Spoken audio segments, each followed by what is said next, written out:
how we felt about the tier that just passed. Preservation kind of was extremely strong, but also got, I don't know, a nice way to put it, shunted out of most of the metagame by Augmentation.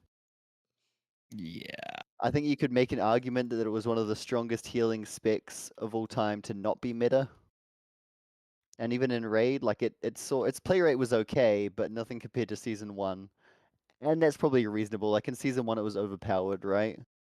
Yeah, I feel Very. I mean, Eyelash can definitely comment on Mythic Plus, but I feel like in Raid, it was even going into the tier, everyone knew they'd be very, very good, but it kind of fell victim to like the whole raid buff situation where it's probably just as good as Druid is, but then they don't need to play Boomkin, right? So they can play Druid instead of Evoker.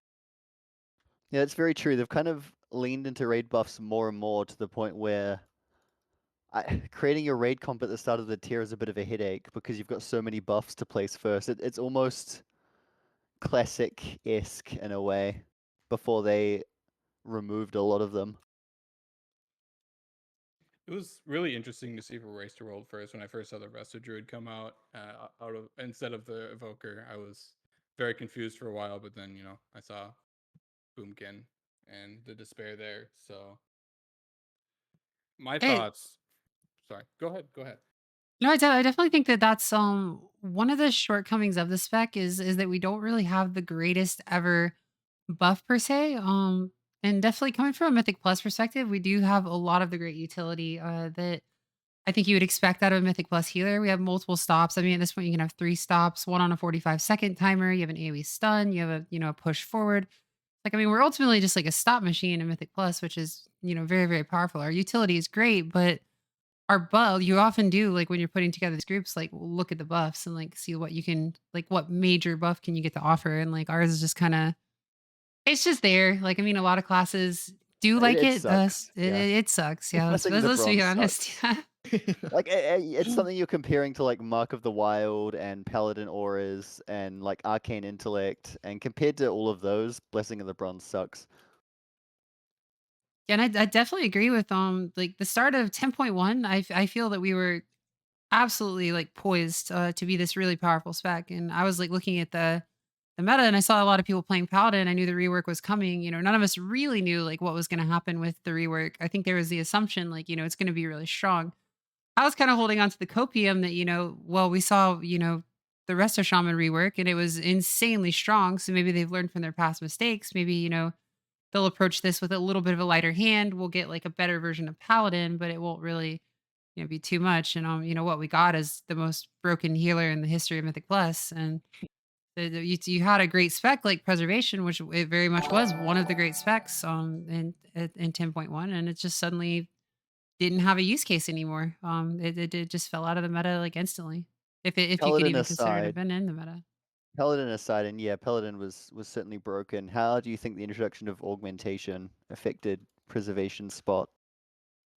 So this is an interesting topic. Like, and it comes up quite a lot on my stream. I think that augmentation and preservation play better together than a lot of people might expect. And that's just because a lot of our utility is very much stackable. You have two paladins, like, you don't really need two freedoms. That's not something that's going to come up too often. You two bops, like, maybe you can find a use case for it, but often just one bop is all you're really going to need.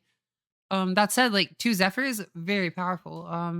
Two knockups, very powerful. Like, having just the absolute, like, plethora of stops that two evokers can bring, like, these are really good tools in a Mythic Plus scenario. So I'd say it's more stackable than something like Paladin, but I think that a lot of people maybe they don't really consider the fact that most of our utility doesn't really overlap, isn't really conflicting with Yeah, that's with true. And one even another. stuff like Twin Guardians, I think, in terms of increasing people's effective health, can be really good for high keys and is very stackable. Oh yeah, big time. I mean, you can have one person like rescue player A, another person rescues player C. Suddenly all four of your players have this big shield going into big damage event. That's nothing to be scoffed at. And in the You and the case of Augmentation can rescue each other, everyone else can die. yeah, exactly. There it is. I feel like there's definitely just that issue though. Like yes, I think you make up a good point. Like a lot of the utility doesn't really overlap, but I think in people's minds they're not going to really want to play two of evokers. And then if you just look at what Aug brings, it brings pretty much everything preservation does, but then it also has like these random talents because it's a support spec that just make it like offer much more to the group. And then it's like, well, shit, we can bring an evoker or preservation rather, and then we're missing half the utility we would have if we had an log. Which maybe the problem is people don't realize that you can kind of play them together, like you pointed out. But that's kind of the issue that I see. It's a bit of a silly topic sometimes because you can absolutely play them together at like 99% of key levels. The question is just, will the world first keys do it? And if they don't play double evoker, will I have community-based problems getting into my 20 key or whatever? Yeah, and that's a very real problem that I think a lot of players do face is they see what the high key pushers are doing, and they want to immediately do that and like absolutely nothing else. And then that gets into like a whole structural problem that I think we have with World of Warcraft, which is a lot of players just in Mythic Plus specifically like can't actually play the game. And that's I think a much bigger problem, much bigger discussion. We But could yeah, fill a podcast on talking about that probably. yeah, just yeah, it's a huge topic. It's hard to address too. I mean, It is. No, there's no easy answer. In terms of 10.1 from a raid perspective, we had a good time, didn't we?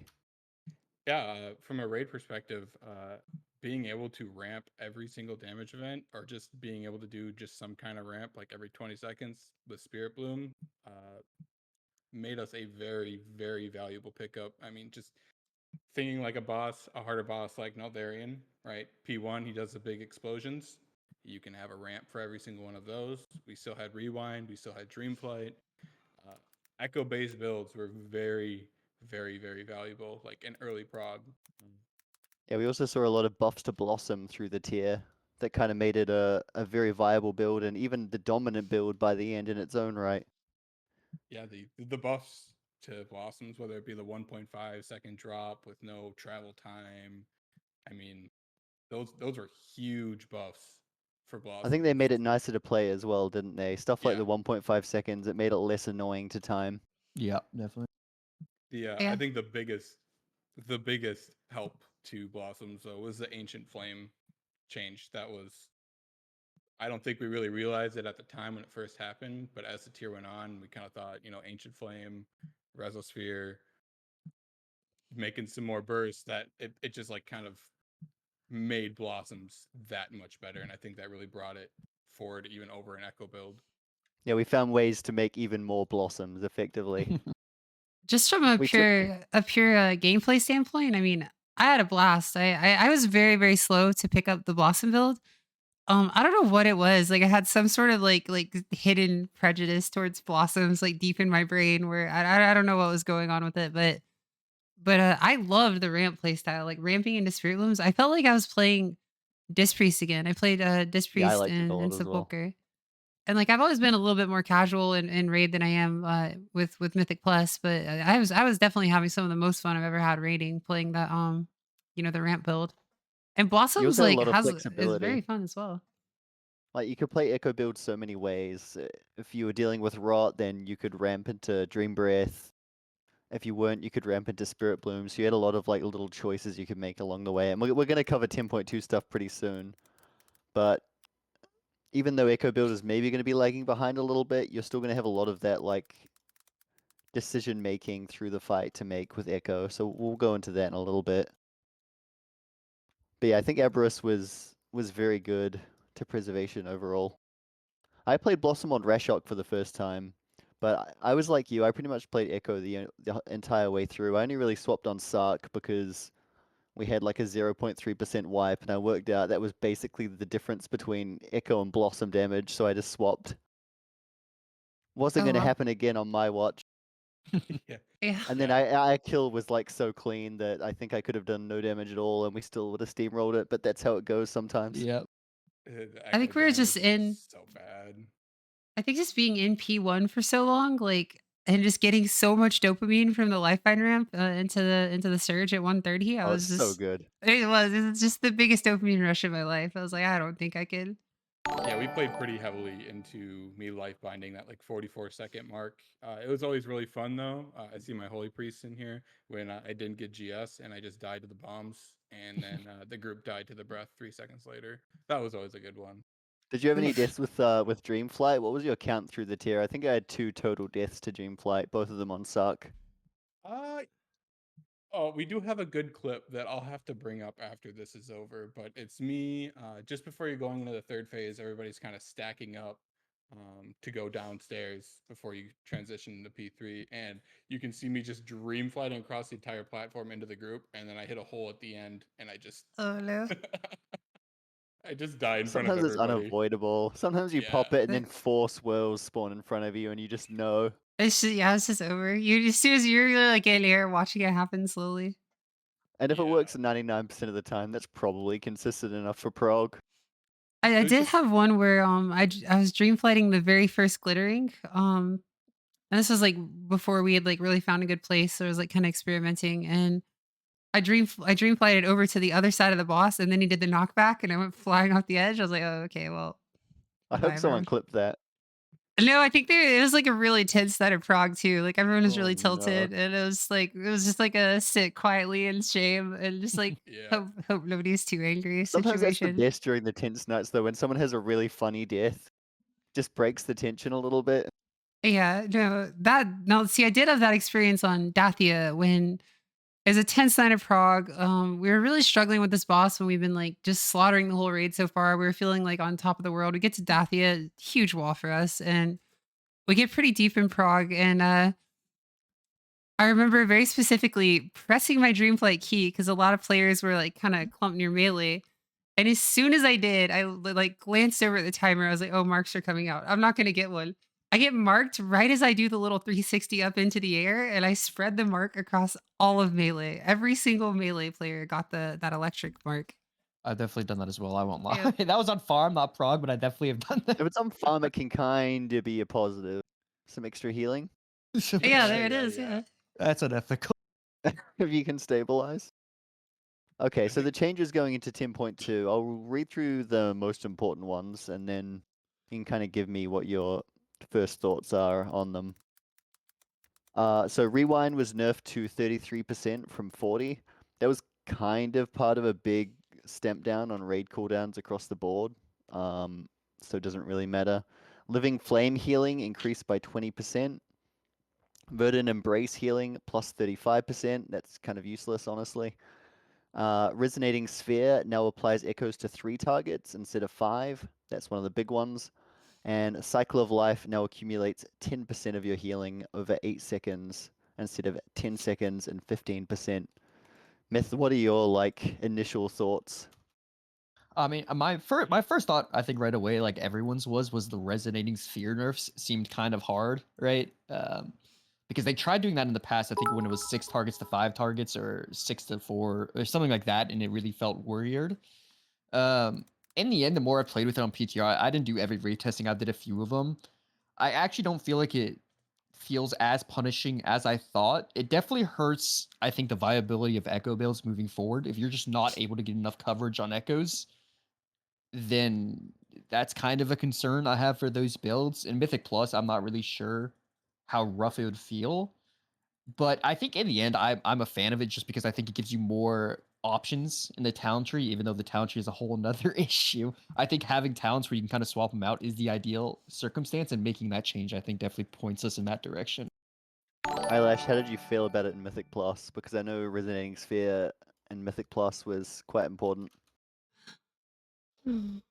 That was my initial reaction. So long drawn out sigh. I mean, so I have two thoughts on this. So this upcoming tier season, I don't think that it's going to matter as much because there's a lot of ways using our tier set that we can kind of get around it. Just by being crafty. And of course, fire breath is of course the new TA, and in a lot of respects, you press fire breath, like you're getting a full group wide of amount of echoes just from that, most likely. In a lot of use cases, you just press fire breath and the whole team's echoed, and it's great. That said, I do think that moving forward, this is something that is going to be a huge struggle for preservation. It's been the bread and butter of Mythic Plus healing for a long time. We go into a pack. One of the first things we like to do is just Verdant Embrace Stasis, and then Temporal Anomaly Dream Breath, and that guarantees that we can just have double Dream Breath on the party for like guaranteed, the next like 40-45 seconds. And it's just like, almost a minute of coverage with double Dream Breath. And like that's a lot of safety. That's a lot of what makes the spec so powerful.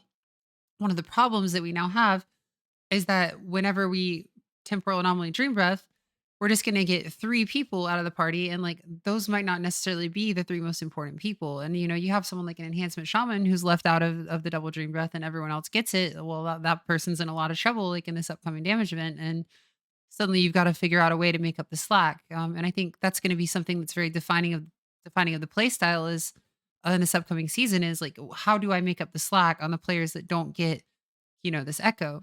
And of course, in a perfect world, you got plenty of time to ramp, right? You're still gonna burn embrace, echo, temporal anomaly, and then you guarantee that the whole party's gonna have it. But when you're re-releasing that stasis, do you have the spare echoes laying around? Do you have enough time to get those two echoes out before you re-release the stasis? Maybe you do, maybe you don't. It's definitely something that is gonna hurt us quite a lot, I think. Yeah, I'm never a big fan when they touch the fun buttons. Like sometimes something is fun and overpowered and they have to nerf it, but I think they would have been better off making it like a core talent of the spec, and that way they could kind of budget around it being very strong instead of treating it as just a talent point and nerfing it, if that makes sense. Yeah. Yeah, I absolutely agree. Like, I mean, I would have taken like even an aura nerf. Like, even if the aura nerf, like the end result was like, oh well, you have less healing with the aura nerf, but you still get to have your five echoes.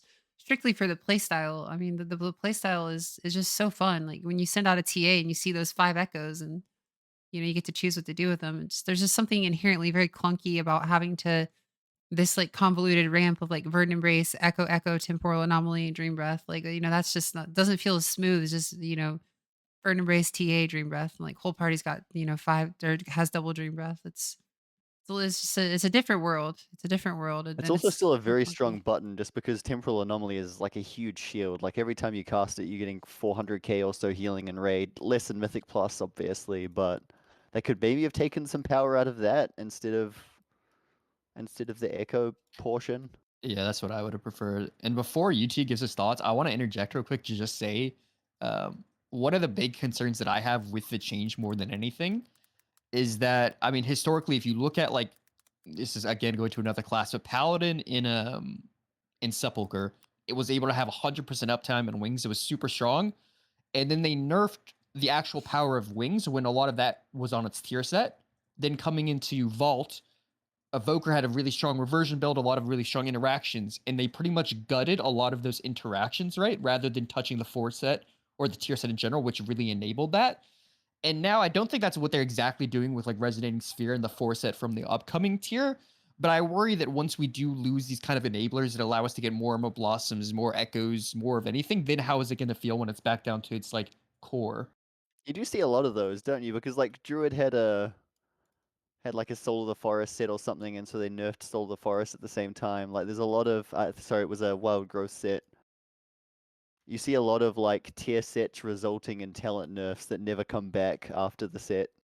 Yeah, the same thing happened to Brewmaster. I was Equinox was talking to me about this, how they had I couldn't tell you the exact thing. Had something to do with charred passions, and something was like interacting with the tier set and just giving them way too much damage. They nerfed the actual class instead of the tier set and then just kind of forget about it. And I think that might be the way of Evoker next season. I think in a world where we don't have just gobs and gobs of echoes lying around, like it's gonna feel really, really bad to try to get these like full 5% echo ramps like into double dream breath. And it might mean that we need to kind of broaden our horizons in terms of how we approach healing and damage event. So we take Excuse me. Nos, is what I'm hearing. Oh, we'll get Oh there. We'll get gosh. there. Yeah. UT, thoughts on the changes in general. Doesn't have to be about this specific change. Well, I'm just gonna go through them really quickly. Like rewind, I think we can all agree that another nerf to it doesn't really do that much to Yeah. it. It's still an Yeah, amazing it's still very cooldown. strong. I am surprised that they hit rewind again instead of hitting Dreamflight. Dreamflight is insane. I know we kill ourselves with it sometimes, but does still an absurd amount of healing for a 2-minute cooldown. The Living Flame healing is like a little cherry on the top that really doesn't do that much. And then the weird one to me was the Verdant Embrace healing, because we've talked about this before where probably 95% of all casts of Verdant Embrace goes on ourselves. And typically we're almost always the highest health person in the raid just because of Panacea, Leech, Spore Cloak, Being whatever it better at might the be, game, being better etc. at the game, Yep. renewing Blaze, whatever it might be. It starts at Uh, character creation. yeah, Yeah. yeah. It's just weird that they buffed that and then didn't kind of change how it worked. I mean, I understand the thoughts of it, and like kind of myths that about the resonating spear as well was I felt like they nerfed it and then try to give us the power back in tier, and when we lose the tier, it's gonna feel very bad. I feel like, well, we're not gonna see 11.0 without changes, but I feel like without our tier, any of our tier, we're We kind have of got a in a history of insane tier set yeah. bonuses, so there's a fair If we chance do, we just yeah. get another very good one. Like, they haven't missed yet. That's fair. That's That's fair. that's exactly what I was thinking about the other day. I was kind of going through the same conversation, like shower thoughts, and that was my thought is like, we've had these very, very insane, like sort of playstyle defining tier sets over the last 3 tiers that have all been really, really, really good. And I mean, it is worrisome. It feels like a very tenuous position to be in. On one hand, you want to enjoy the moment, like, hey, we're in a good place right now. Just sit back and enjoy it. But there's always that worry in the back of your mind that, like, what happens in a world where this isn't a thing. Like damage was a concern last season where we're playing, renewing breath. We're not able to really take life force mender. This tier set kind of pushes us into life force mender, at least in keys. So we're definitely like looking like we're able to do damage again. And it just feels like we're kind of subject to the whims of sort of the tier set creators. If the tier set is good, and then we will, do damage. We will do a lot of healing. If it's bad, who knows what happens to us. I think you're right, but at least a lot of other classes are in the same position. Like, there are a lot of classes that get a bad set bonus and they're just not very good at that tier, and then it's kind of just the reality when these set bonuses are like 20 to 25% power sometimes, and then all of a sudden you get one that isn't that anymore. That's a good point. I guess I never really considered the actual percent power. What do you think a good I would power make level to them. gain is? It's tough, right? Because if they were consistent, it wouldn't matter. Like, if the Evoker set was 20%, the Druid set was 20%, I don't think anyone would care what number they picked. And you want it to feel powerful enough that you can change your playstyle a little bit for that given tier. But I would still probably tune them around maybe 12 to 15% total. And I think that some of the sets are around that, like Druid set is around that, whereas like Preservation clears that with just 2-piece alone. Yeah. And so I I, think maybe that's the bigger problem right now. Like, they're just all over the place. I will say with all of our good tier sets, it has kind of felt like I hope a lot of these tier sets end up being part of our, like talents. Like our current 4 set, our new tune 4 set, create a lot of gameplay.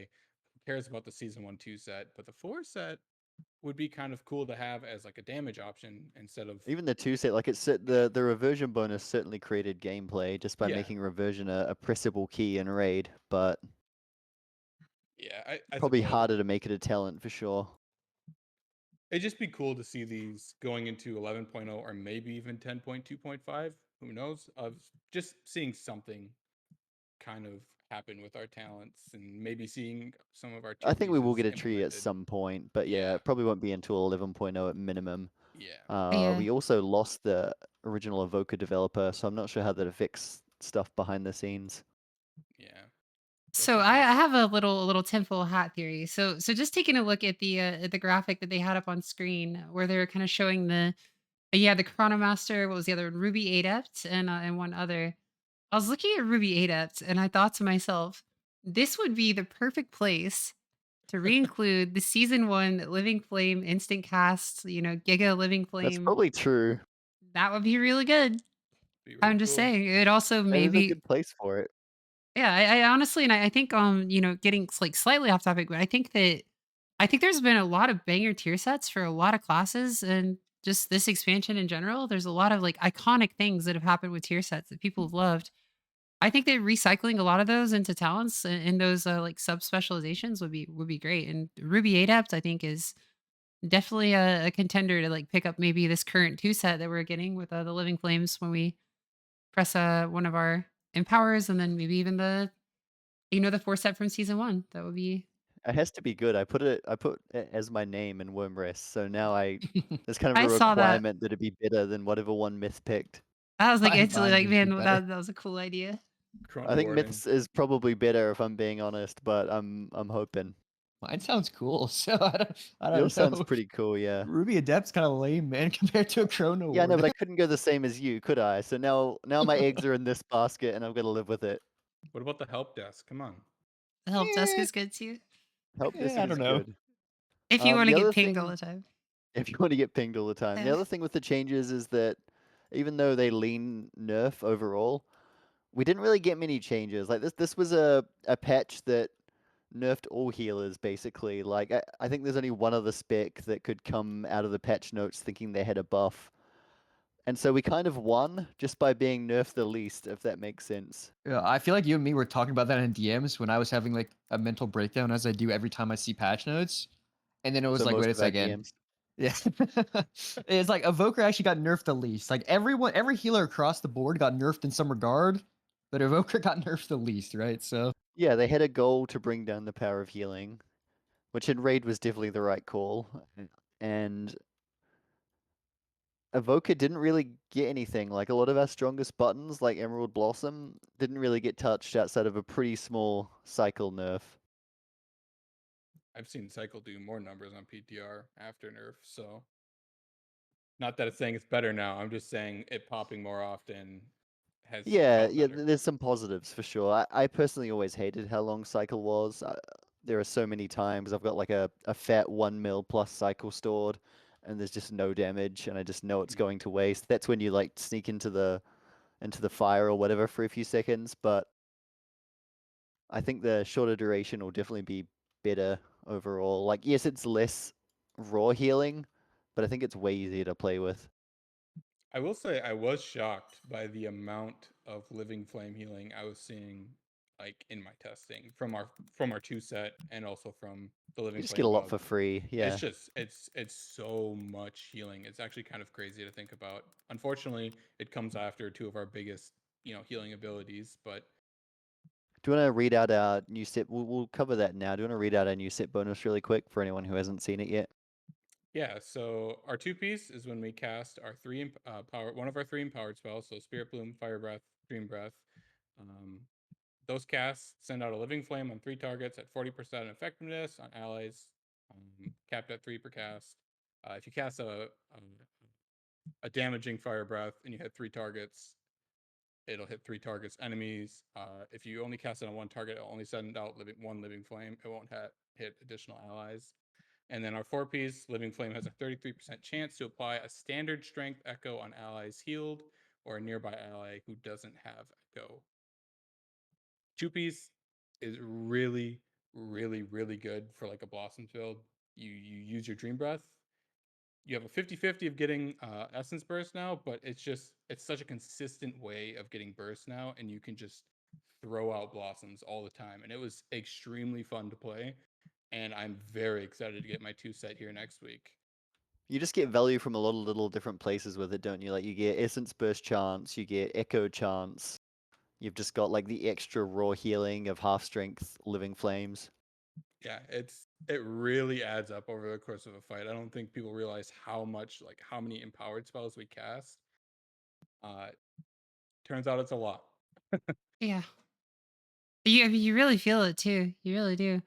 I have to say, just in terms of like a pure like I don't know what you call it. In terms of just pure style points, pure riz for any 2 set in the game, this one's got to be up there. This is definitely uh, an S tier set in terms of just its pure riz. Like just seeing those fireballs launch out every time you press an empower spell is very flashy, and it feels really satisfying. Like it's just It you really feels feel it. good. It feels good. It looks good. It does good numbers. I mean, you couldn't ask It's for better. You actually couldn't, it's not something that's just like, "Oh, I'm doing like 5% more damage with like this random ability when I press this ability," and I never really see it or like interface with it like, like in a visceral sense. It's very cool. It's also quite unique. Like if I were tasked with making a set bonus, I don't think I would have come up with this. Like it's a really interesting idea. Yeah, totally agree. I mean, whoever came up with this was probably like, "Oh yeah, this is the one." I'm sure they thought of it and then they messaged some coworkers. They're like, "Oh yeah, that's a banger. That's a keeper." That's the one. They Yeah. They cooked a little too hard when it was 5 living Yeah, things, they did but have to Yeah. nerf it. It was originally 5 living flames, and now it's 3, which is fine. still really good. It was like a Uh, 20% set bonus. Like I we're think we're already overpowered enough as is. We don't need extra two-piece power. in keys in particular, like initially like I wasn't incredibly high on like the 4 set. But just the way that it interfaces with the 2 set and just the power that it puts into living flame, it's just it's so good. Like those echoes like that you just randomly get, like you find uses for them and they're almost all generally always like really, really good. And it's like it allows for a lot of creativity as well. The more you play with it, the more like you start to kind of predict like, okay, well, I know that I have like this 8-second period here where I'm probably just going to be hitting the boss with living flames. I'm probably going to get an echo. So I better Verdant Embrace now so that I can, use those echoes like for this dream breath, which will be buffed by Call of Ysera. And it just like starts to like create these like very interesting like little like thought cycles in your head, like regarding, how are you going to spend the echoes? How am I playing leading up to getting these echoes? It's just very cool. Well, I guess I guess we're getting to the 4 set now, but yeah. Our little combos are getting more complex. They've come a long way since hit Verdant Embrace before Dream Breath back in season 1. Yeah. Press TA, press reversion. I feel like I'm playing Tekken or something, and I need to look up a little guide on which buttons to press in which order. There it is. Yeah, exactly. I actually really love the 4 set. I've read so many comments about people upset about that, and I No, feel I like think some of it has to be like power related, right? it Because is, yeah. design-wise, I think it's fantastic, especially if you just Design-wise, look it's at very good. like I don't know, just from a raid perspective, because that's obviously what I care the most about. I felt like Echo builds were kind of falling behind in the sense that they didn't really output as much damage when Emerald Blossom. I think on your log, Volk, you did like 36k DPS on Stark, right? If you're playing an Yeah. Echo build, you're not doing nearly as much. So it kind Well, of I played both, right? I played Echo first. As Mhm. Echo build, I did like 7,000, and then I swapped to Blossom with Life Force Mana, and I did 32k or something on the kill. Yeah, and I think that Echo doesn't need to do this insane amount of damage in raid, but just now it does a little bit more, right? It has a little bit more flow in the playstyle, right? You're actually gaining a little bit of healing out of getting that damage out, right? Just from those Echo procs, but um obviously it is still kind of weak, It's unfortunately. still, yeah, it's still quite a big gap. It's You still know, substantial, especially since Blossom picks up some damage too, just from like the two piece and stuff like that. I think the 4 That's pieces, it's definitely sometimes very satisfying to see you hit Dream Breath and 3 echoes pop up. Other times it's very frustrating to see nothing pop up. But I was kind Yeah, of glancing through what you were saying the other day, where like just chance it after every empower, just throw a living flame on an ally and consume it with living flame, more burst procs, because we didn't have enough of those. I think there's definitely an argument about, especially Blossom, the amount of RNG that's in the spec. Yeah, Like you've I got Essence Burst procs, you've got Echo procs from your tier set, you've got, of course, Field of Dream procs. There was definitely some times where I was flooded with so many procs I couldn't do anything more with them, and then there was other times after the set nerf where I find myself with a lot of downtime. Usually, it was I had too many procs and I was just shitting out blossoms everywhere and having the time of my life. But there is a small chance that you know your two set doesn't give you any procs, your TA doesn't give you procs, you don't get any You four can set feel it procs. too. Like Yeah. even last tier when there was less RNG, if you went into like a Rashok intermission, Yep. you'd have like your tier set ready at 3 stacks, so that was fine. But after that, like if your RNG was bad, you would just go dry, and like sometimes that would actually just lead to a wipe. The mercy of RNG. Let's go. yeah, that's definitely something I felt a lot in Mythic Plus. I will say that like for the most part, it was never like a significant issue. Like I always just kind of had enough, like just like there's enough, like you're scratching enough lotto tickets, like one of them's gonna hit, right? I mean, well, I guess that's a bad example because I feel like those never hit, but the point being, like I always had something kind of to work with. But there were definitely these spots. I remember one time I was fighting the Heartsbane Triad and I was just dry for this long stretch of time. I wasn't getting any free echoes. I wasn't getting any essence bursts, and I was just sitting there like, well, what am I supposed to do? Like I feel like I'm at the mercy of of my procs right now, and I'm just not getting any of them. And I feel like that's just historically not a place that most classes like to be, where you feel like you're kind of at the mercy Especially of a the healer. procs. Yeah. Especially a healer, yeah. I think It's we kind of it's not as bad on preservation because our floor is so high that even if you get bad procs, most of the time you're fine. But if that ever wasn't the case, yeah, it'd probably be pretty annoying. and try to tell that to the DPS who's on the floor like, "Oh, my bad, I didn't get a proc this time." Like, what are they gonna they're not gonna like the sound of that at all. That sounds awful. You better Interestingly, Myth, when you were in the world first race, would you ever consider anything like RNG in a spec, or is healer such a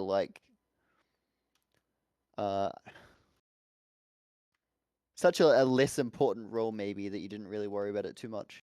Um, I mean, just speaking from experience, I don't think I ever had a conversation where the RNG was a conversation. It was always, first of all, always damage, right? Like how much damage were they doing in comparison to other healers, and then it was also um the healing profile, right? Like what type of healing did they do? What did their cooldowns look like? How much healing could they do in a specific window? I looked at so many logs specifically going into Vault, right? Like how much healing could a Surgeon spec do in a window?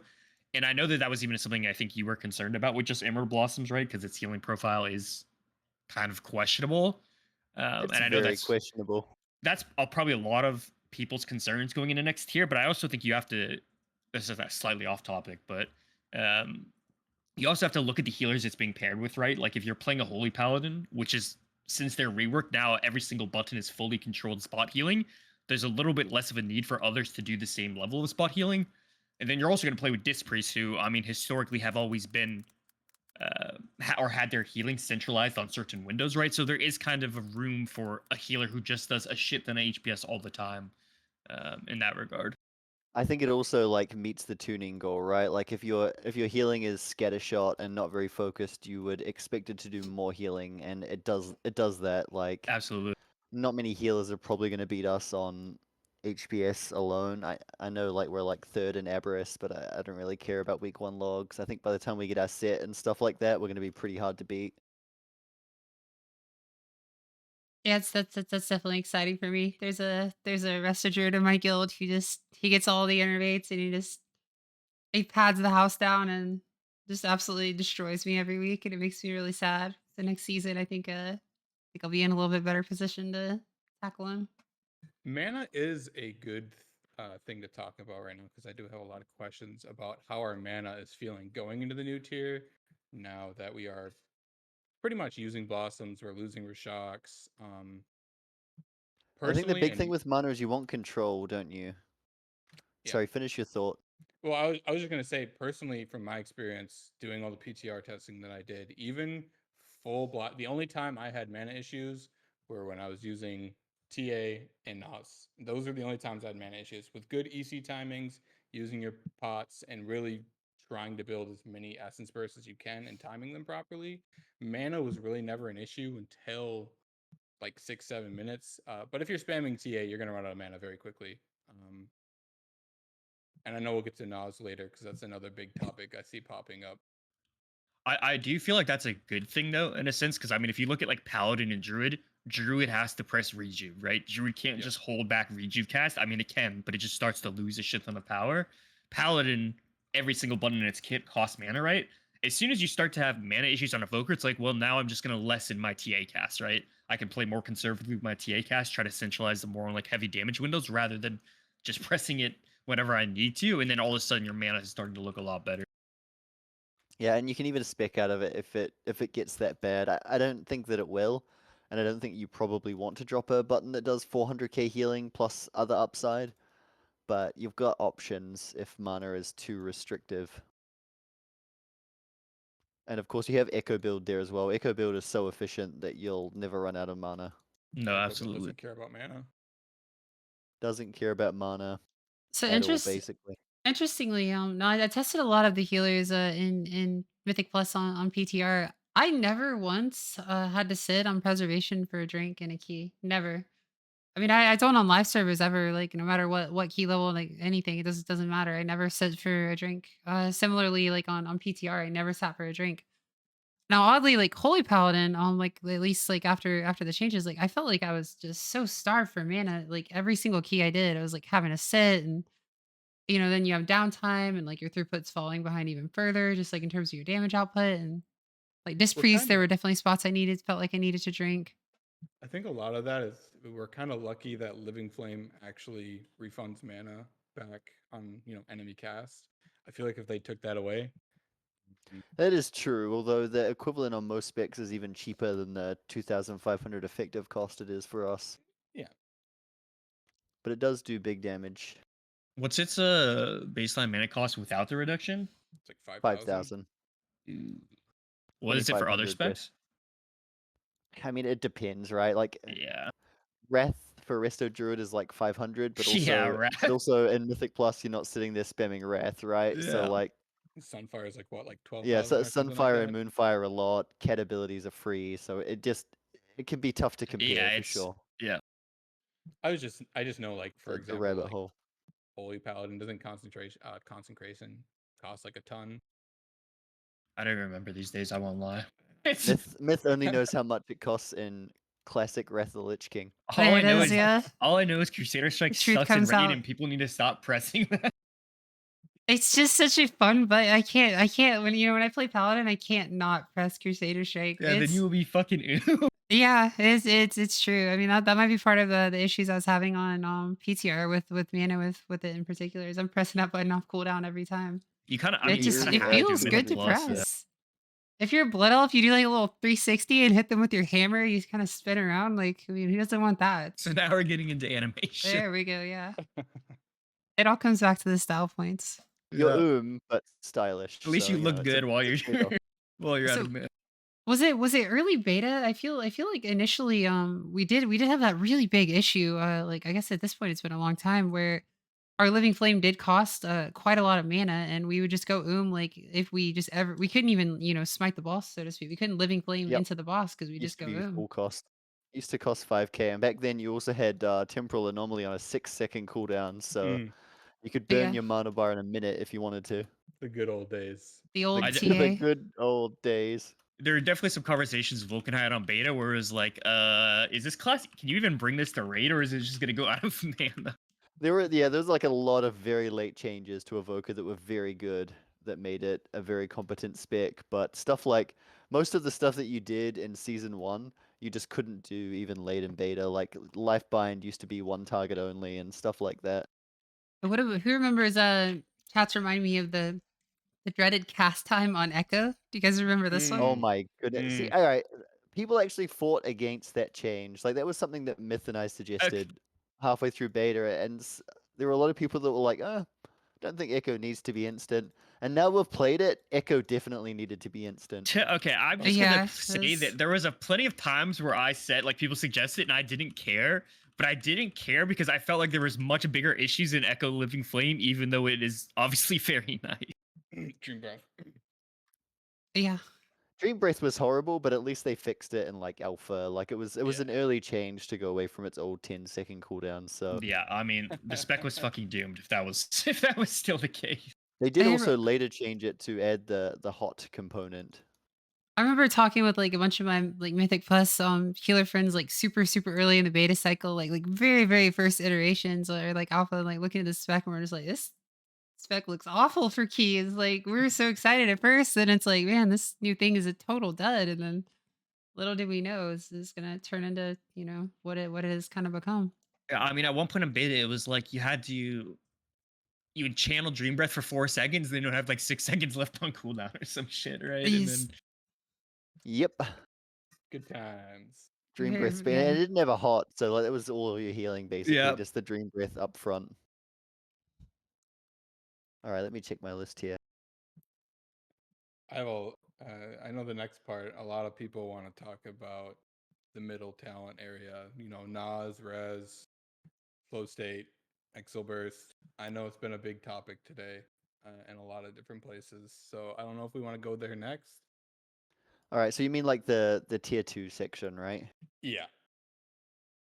Yeah, you're short on points there for sure. You're so short on points that you're spending some of your tier 3 talent points in that section usually. Mostly because our tier 3 points aren't very good for the most part, but still. Are you telling me you don't like spending 2 points in a grace period trying to get Cycle of Life? God, there's actually so much there that's just bad, isn't there? Energy loop could go, punctuality could just be baseline, I think. I Time of full need. screened like UT stream, and it's like, holy fuck, man! Like timeless magic, the reversion. Why is it 4 points down the middle? Like, what are we doing here? Like, what's going on? Erasure is an actual tier 3 talent point that's real. It's not made up. Time of need, dude. When was the last time anyone expected a time of need? Time of need doesn't even work properly. Time of need has about 10 different bugs that they probably won't ever fix, and honestly, I may not even report them, since I'd probably rather they just pick something else to go there. I feel very confident saying the talent. This is kind of again off topic, but the talent tree should hopefully look a lot different next expansion, or if they somehow miraculously do it for the patch, but I doubt that. I think next expansion could happen. In terms of this middle section specifically, like you have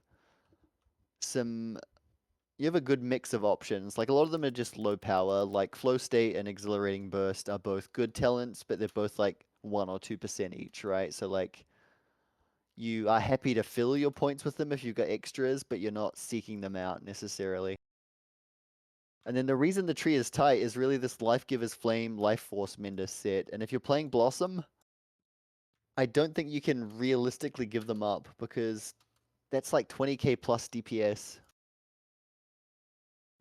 It's you really feel that strain in Mythic Plus, I think, in general too. And it's like whenever I've talked about this with some other healers as well. And you remember like at one point like JB was commenting on something I posted on Twitter about this specifically, and the general sentiment I think among other healers is like you just do so much healing, like whatever, like it's fine. But it's like yeah, that might be true. And like maybe we would be overpowered in a world where, like Life Giver's Flame, Life Force Bender, like are just one talent point each, or like, Life Force Bender becomes like baseline, and just Life Giver's Flame is there as like a 2 point, which leads into Lifeline or something like this.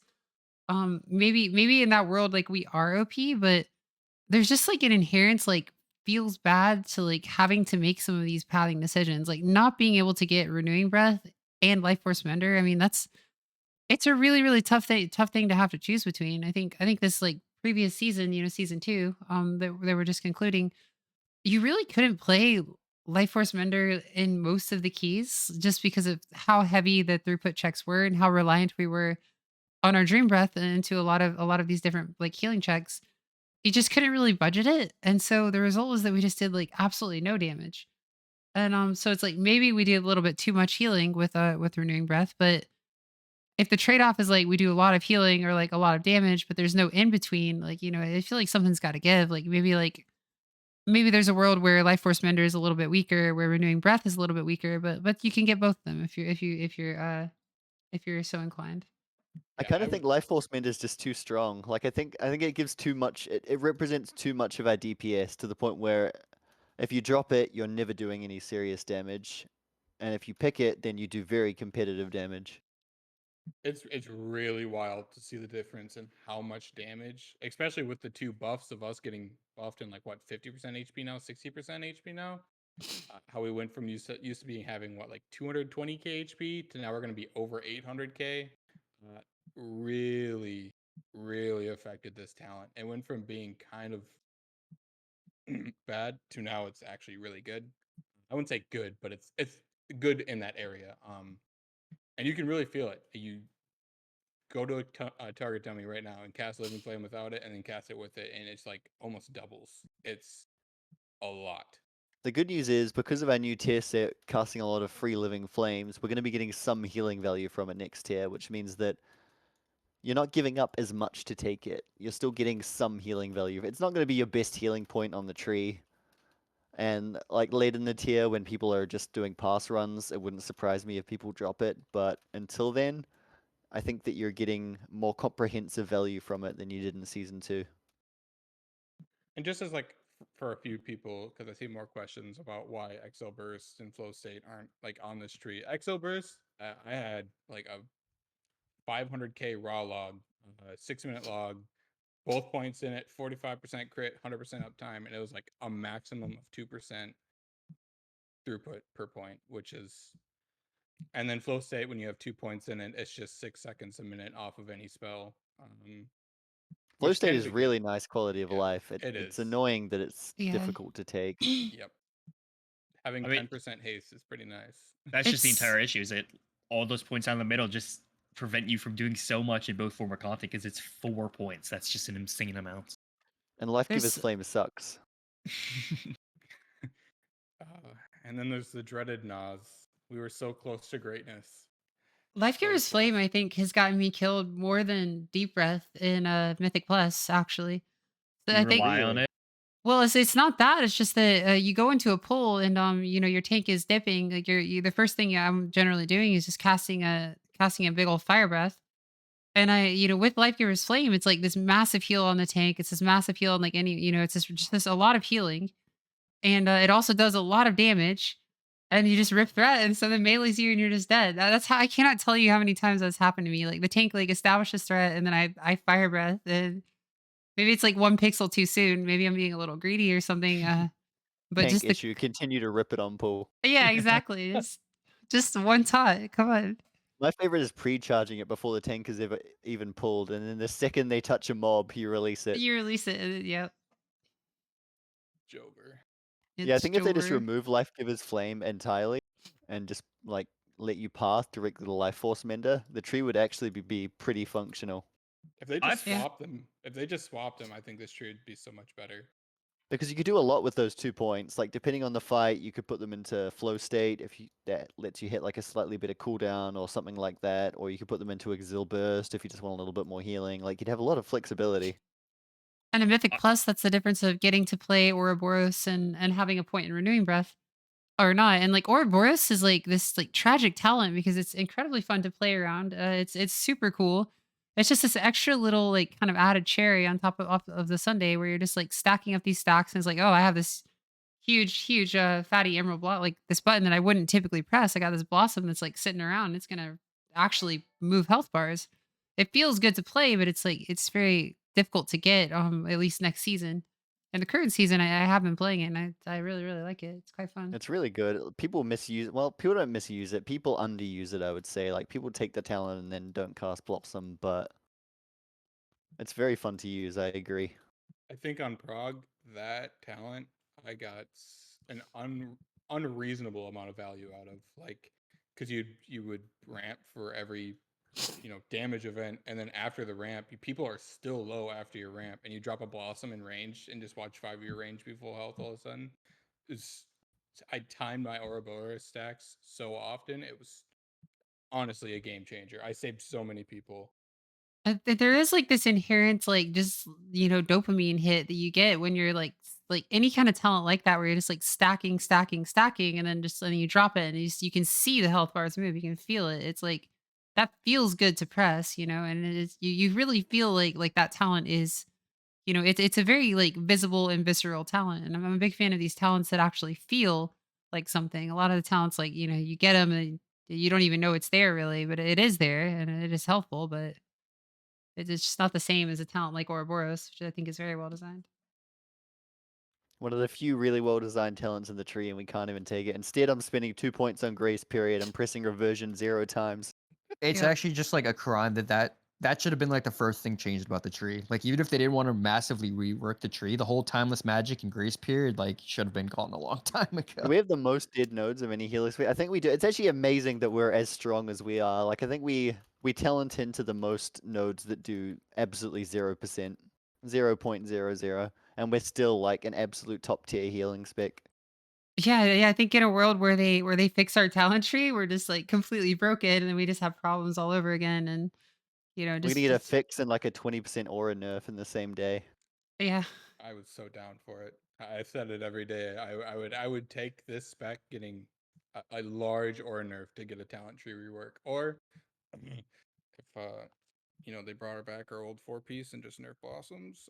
Yeah, I mean, you say that, dude, and then you get a nice rework, and then you get nerfed for 3 months in a row, and then all of a Hey, sudden Oh, you're doing man. 80 Hey, KHPS less than hey. every other spec in the raid. Oh man. That was Augmentation's fault, not Holy Paladin's fault. I mean, Well, to be Holy fair Paladin though, certainly like died for it.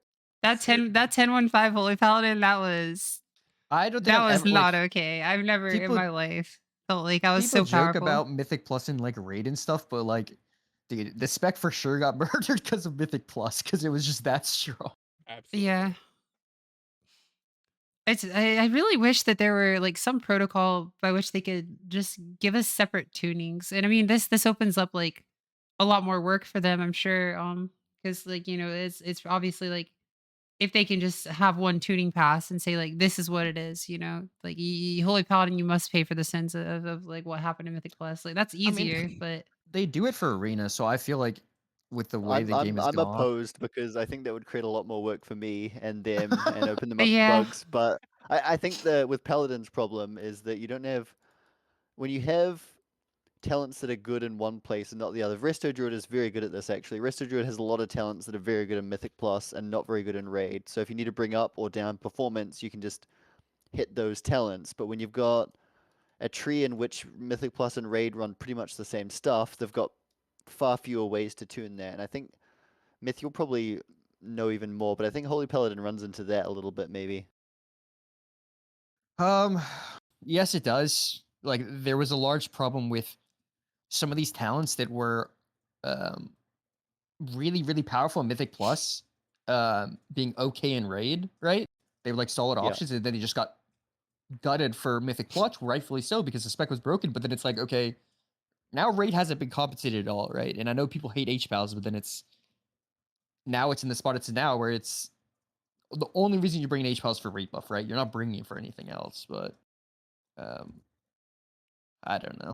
I think one thing that I've thought about HPAL for a while, like it just in Raid, is it really seems as if they're the ones who are paying for the sins of a lack of utility balance. Because I mean the utility of the HPAL brings is just, I mean, far and away, like it's just absolutely insane. Like there's you find so many use cases for all of these like little niche buttons, and they bring 3% DR to the part. They have so much just raw utility that is just incredibly incredibly useful. And you look at a lot of other specs and like they just don't have these things.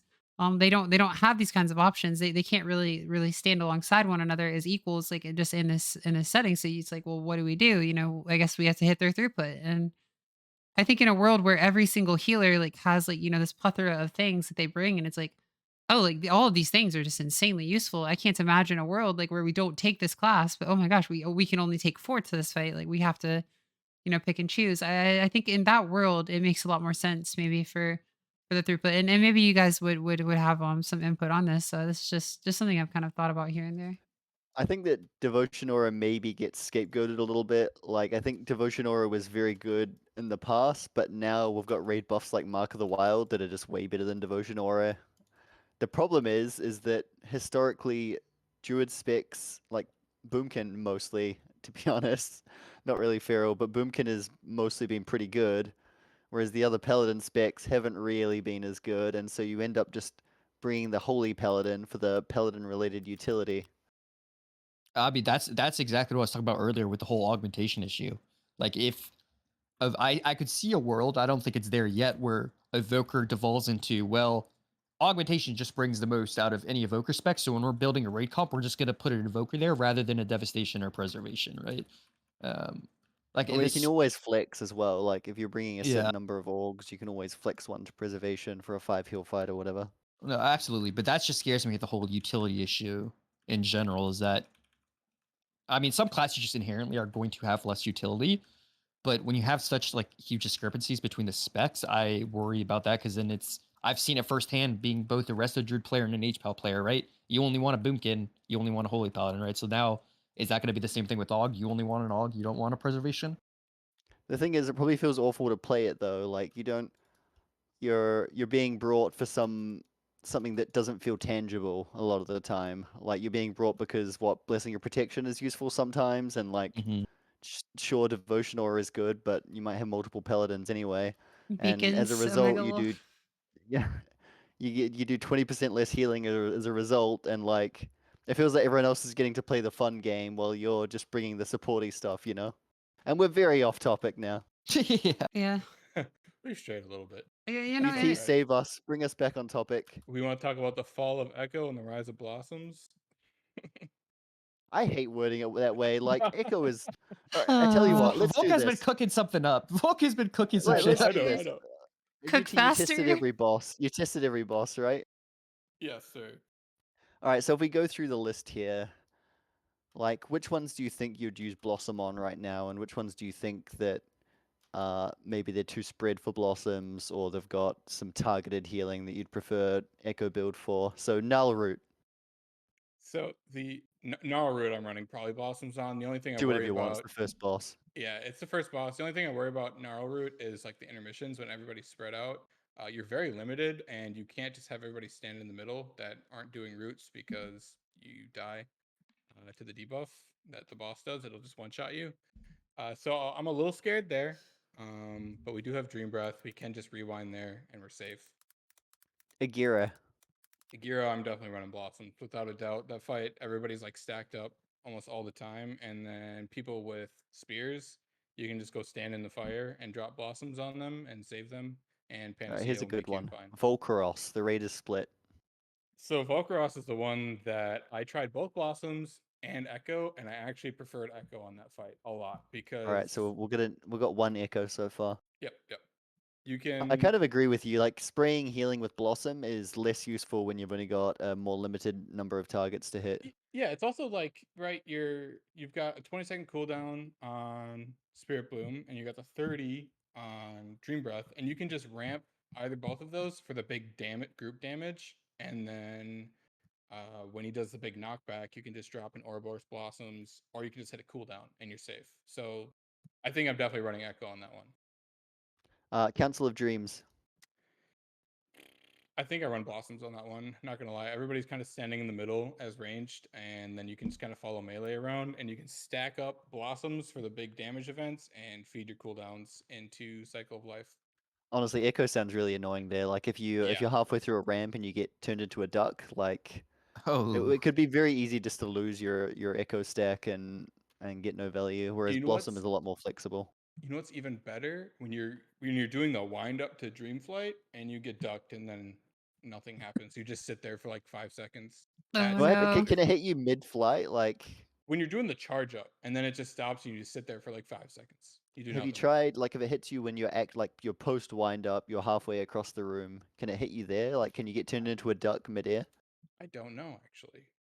I'm gonna rip I a would- hot take I that would it would turn you a imagine- duck, but it would keep going. I think it'd keep going, yeah. That's what I'm hoping for. That's the clip that I want to see. So I'm not sure if y'all have encountered this bug. It's actually still in the game to this day, where if you deep breath and then any sort of loss of control effect happens to your character, like for instance, let's say you're in freehold, you get hooked by the harpooner while you're in the middle of a deep breath animation. You stop in place, and the deep breath is just infinite. It stops doing damage, but you're just stuck in the animation, like sitting in one place, like breathing, the fiery mud looking stuff onto the ground, and you're just kind of like, okay, well. And usually you just sit there until one of the guys does a spin to win and kills you. I haven't had that happen, but it sounds good. It's great, During- yeah. I love it. During Neltharion Prague and PTR testing, if you dream flighted over the walls while the walls were coming up, you'd be permanently stuck there, like in a breath. And you'd just Deserved. die. I mean, fair, yes, but there's a few things like, if you're doing the wind up part where you're jumping up in the air and then you go and something hits you, I've noticed all my buttons just go gray. I have no control over my character and I'll just sit there for like 5 seconds. Yeah. Larodar, are you Blossom or Echo? Ooh, this is one where you could go This is a either good, way. yeah. This is the one where you're healing pets. For anyone who isn't aware, you have to heal the fiery tree ants and the roots. So I actually really like I did both builds on this one, and I actually really enjoyed Blossoms because there's 4 of the trees, and then there's you, and the trees are out in fire, and you just drop Blossoms on them, and it just always hits them. And then Spirit Bloom always hit them regardless because Spirit Bloom is a smart heal. They always have like 1% HP. And then when they finally get to the middle and they start taking ticking damage, you can just sit on top of them, drop Blossoms, and keep them up yourself. I really like Blossoms on that fight. All right, it's surprising Blossoms, but I can see your I points. feel like that Nimue. boss. Wait, first I want to say I feel like that Okay, boss yeah. could also depend on your healing comp, like what kind of Yes. role you need to fill, Very much. and what you want to play. Anyway, You continue. do Sorry. you do have time to echo ramp them too if you were playing an echo build. Like you have time to echo all three and then drop Spirit Bloom or whatever. Yeah, that's fair as well. I just felt like Blossoms was more useful during like the high damage points, which is very, very terrible to say now that I said it, but Blossoms just kind of felt better. Nimue, or was that your answer to Nimue? I didn't do the most recent testing on that one where she That's got alright. changed. Nimue's probably gonna change 3 more times before we play it anyway, so I guess we'll skip that. This is a big one. Smolderon. Okay, this one is gonna be because Lifebind has such a massive value on this fight, but also being able to cover the debuffs by yourself with cycles of life is really good. I think both builds actually end up Alright, being so probably used. Blossom, but you're gonna play with some Lifebind memes. Yeah. Tindril, the dragon riding boss. T-Swift, I think I start with Echo. I think you can save a lot Interesting, of healer okay. cooldowns and a lot of just stress on the raid with an Echo build, whether it be Lifebind or a Spirit Bloom ramp. Especially, I know you think everybody's stuck in the roots, spam Blossoms and be happy, but I found more success coming, letting your TAs out while everybody's in the roots, and then as you come out, you get the explosions, keeping people up through that. It also allows you to use your Spirit Bloom. I mean, both builds can use your Spirit Bloom on the people with the dots that come. I think that's only Mythic, but you get a dot when you do the dragon riding part, and you're forced to do it during the phases. So We won't do Farak because we have no idea. who knows, but Yeah, there's some very big ticking damage, so I'm very excited. I think that there will be some Blossom and especially cycle value there for sure. Yep. Myth, would you go with basically the same list? Um, So far, I we're like haven't. 75% Blossom, which is about what I expected. Yeah, there's definitely some like I haven't tested as many bosses, but I've definitely seen quite a bit of like Lifebind logs that I think are quite interesting. That I would Yes. probably. I don't know if I would try them, but I'm intrigued to see how they perform this upcoming tier. But he's definitely tested more bosses than me, so if he thinks, then I trust his opinion. There's definitely a lot of Lifebind stuff you can do that can carry your raid. It's just it just feels like such a massive detriment now to run and like focus yourself into Lifebind, because now instead of like you just throw two TAs into a stasis and then you drop another TA afterwards and you pretty much have the entire raid covered. It's now like you have to do, your stasis, you do a TA, and that one expires by the time you do the next TAs, and you have to instantly release your stasis, so the 3 drop out, and you have as many maximum echoes as you can, and then spot the last 3 people. And if you play that way, it just feels awful because you're sitting there for 30 plus seconds doing literally nothing. Obviously, that's probably not how that plays out. You just miss a few people. Yeah, I've seen but some dodgy looking like long sequences to build up echoes, and I don't Yeah. think they're very practical at all. I don't think you'll see many of those on prog. Yeah, it only worked for me on T Swift. The second I can't Tendril is his name, I think. Yeah. Because you can do a pre-pull, and then you can do it while he's getting his shield. You're breaking his shield on each platform, and so you can get kind of like a quote unquote free value Lifebind there if you time it correctly. So In terms So of what? overall strength, sorry, if you have an extra.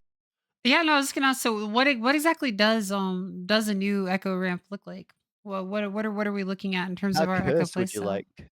Let's just dive in. Give us the most cursed iteration we got. I don't think the world is ready. I'm ready. You've got a lot of options when it comes to Echo Build and Raid. Like you're still Spirit Bloom is still a good button. You can still ramp into Spirit Bloom. You can get a lot of free echoes just from casting Living Flame because of your 4-piece and from after you hit Empowered. You have a lot of flexibility on how you spend those. Spending them on Living Flame is much more viable than it was in the past since you've got your set bonus and they can generate their own echoes. And so you can play with these like small echo counts a lot and just spending a lot on Living Flame in between big empowers. And that can be really good, like you're taking on more of a spot healy kind of role. The only problem it has is that it's just quite far behind Blossoms in numbers, but it's very fun to play. UT might have some extra spicy shit if you're looking for something burnt. Don't stand in lava. Don't be that guy. I only tested it so they would change it, and they changed it, so I'm happy. That's Yeah, that's the problem with Lifebind in general. Lifebind plus Renewing Blaze means that you're encouraged to take damage during a ramp to increase the size of your ramp. It's not usually very practical, but it's still something that they should remove when possible. yeah. I And think sometimes they miss one like Sark Phase 1 where I'd arguably say it was bugged. yeah. I think Renewing Blaze shouldn't be able to go through Lifebind because right now, even though they did change it, like before when I first walked into the raid the first time, and I said this on the Jack stream, you could just stand in the lava. Like every single boss has something you can just stand in and take damage. Typically, it's lava. The first time I walked in the raid, I literally just stood in lava, took 70% TD and Renewing Blaze, and just Lifebinded everything and didn't care. By the time they started testing Mythic, if you stand in lava and any of the bosses, you will now just take 200% more damage, 200% more fire damage, and you'll just get one shot by the next mechanic that They probably should happens. just remove the interaction. Like you Yeah. don't it's not Yeah. actually good very often, but I hate that it exists because it means you have to consider it. You have to consider what kind of cooked shit you can do in a fight to Yep. potentially get healing out. So But UT in terms of Echo in general, I think the most cursed was what I said before, was where you store 3 TAs in a stasis to get the most coverage, and I think it only works on one boss, and even then, it's just the worst feeling. what about pre-pull though? Pre-pull? I mean, pre-pull, like I said, are you talking about like the Living Flame pre-pull, trying to get everybody echoes, or? Oh god, no. I just mean Okay. triple Oh TA god, in a that's a thing? stasis. No. We won't talk about. Oh my god. The pre-pull when you can I do. did put a burnt on a warning on this.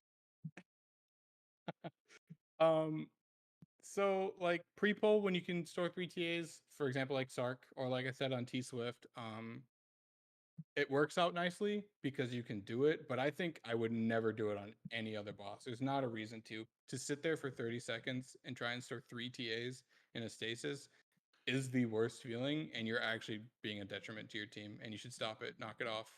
Just do like stasis, echo, stasis, and then just not stasis, sorry, TA, echo, TA, and then just like try and cover those last few people. Pre-pull TA stasis, good, fine, whatever. But I still hate it. I don't want to do anything before the pull, to be honest. I want to be able to it's the tab in worst. with 1 second left on the pull Dude, timer that's the worst and thing. You game. forget. And there then, is a meme Oh in my yeah. guild right now Or you have where to go to the bathroom and like you're like the res is coming out really Yeah. slow and you're like, Yeah. oh god. there is a meme in the guild where the tanks always say 130 on stasis because we always like the Yeah. hardest parts of Sark is when we always died, and that's when I was using my stasis. And so we'd res, and I'd be like, "All right, guys, sorry, 130 on stasis." And so now, whenever I'm in the raid not running blossoms, they're like, "Oh, UT, how long on stasis?" You know? That's I get that so much too. It's just like the meme that like we have to wait on Lirith, you know. You hate Yeah. to feel that way. Or we just died 44 seconds, whatever. You know? Right. I just avoided it wherever possible. Like I did it on Sark, I did it on like Razageth. It was very, very good, but Yep. I'll avoid it if I can. Like it would have to be a decent survivability increase. Like I said, the only boss I think you might do that on is T Swift, and then even then it's like kind of free. Maybe Smolderon if it's like you need the life bind, but even then there's the Honestly, absorbs. I'm feeling Blossom on Smolderon. We'll see how it Yeah, ends up, but I think Blossom is really nice there. I got like 3 times the value out of blossoms than I did out of Echo. I'm not gonna lie. Yeah. And it's the type of fight where you do just need to be shitting out healing a lot of the time. Like Mm-hmm. Echo is almost very cutesy this tier. Like you're doing a lot of like a lot of healing on a small number of people, whereas like Smolderon, you just need to be dumping out healing. Which blossoms does, so you know. Which Blossoms pretty much exactly does, yeah. I know I already kind of covered it once, but that fight specifically, like you could, if you timed up your procs correctly, you could drop like 6 to 9 blossoms and have like 3 cycles out plus Fields of Dreams, whatever the hell happens, and then when you cover the big damage event with the blossoms, everybody gets hit by the tank smash, everybody's doing the swirls, whatever. And then after that, the mythic mechanic, the orbs that you have to soak, each cycle will cover the orbs, the damage that happens. And it was almost perfect. Like watching the replay of it, I really do think Blossoms wins that fight for sure. And I really, really think about it. And So these are kind of just optimal, right? Like you can still play both builds if you enjoy one more. gosh, so going from this season to next season, it's gonna feel just awful to, log into Echo after the TA nerf. Like I honestly, like, I think about it so much. It would have just been so much better if they had nerfed us like in literally any other way than like, because I think this nerf just, it really guts a beloved playstyle. To me, like when I think of the best times that I've had playing this spec in raid, it's definitely season 2, and definitely like playing the ramp spec. And that's just not going to be something that we can do anymore. And that's a huge bummer. Like that's definitely like demotivates me quite a lot. And like over the last, month or so, like in like deep farm, like I finally caved and was like, all right, I'll learn Blossom. And I started playing Blossom, and I've actually found it to be like a lot of fun. It is a lot of fun. But It's just different, isn't it? It's a it different kind of is. fun. It feels like it feels the way that it felt like, after clearing Sepulcher, which is where I practiced Disc Priest, and like just swapping from Disc to Holy. And it's like, this is okay. I don't hate this. Like I'm having fun playing Holy, but it's not Disc Priest. And it's just, it just feels like we're losing the things that make it the most fun. We're losing the ability to like get like all that dopamine all at once. And Yeah, it just makes, hitting coverage definitely felt really bad. yeah. I It think is. It feels like four there's piece just will gotta make it be a feel way. okay. I think once you've got 4-piece, it's good in a different way than season 2 Echo was good, but it is still good and it is still fun. I think it's after playing Blossom, which is just so you basically don't need frames half the time. I think going to an Echo Living Flame build is really, it's nice how much power you have of all of your healing. Like all of it is useful. Yeah. And it did But to you need me that 4-piece.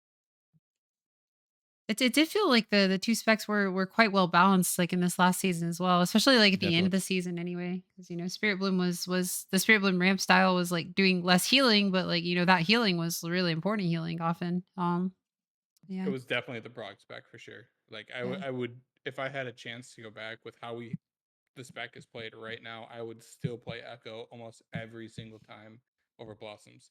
Except for during my Nelf prog, I did play Blossoms because our spot healing was so awful that I had to hold my Spirit Bloom for the people with the Echo debuff. But sometimes you gotta do what you gotta do. Just time dilation them and hope for the best. Yeah. Yeah.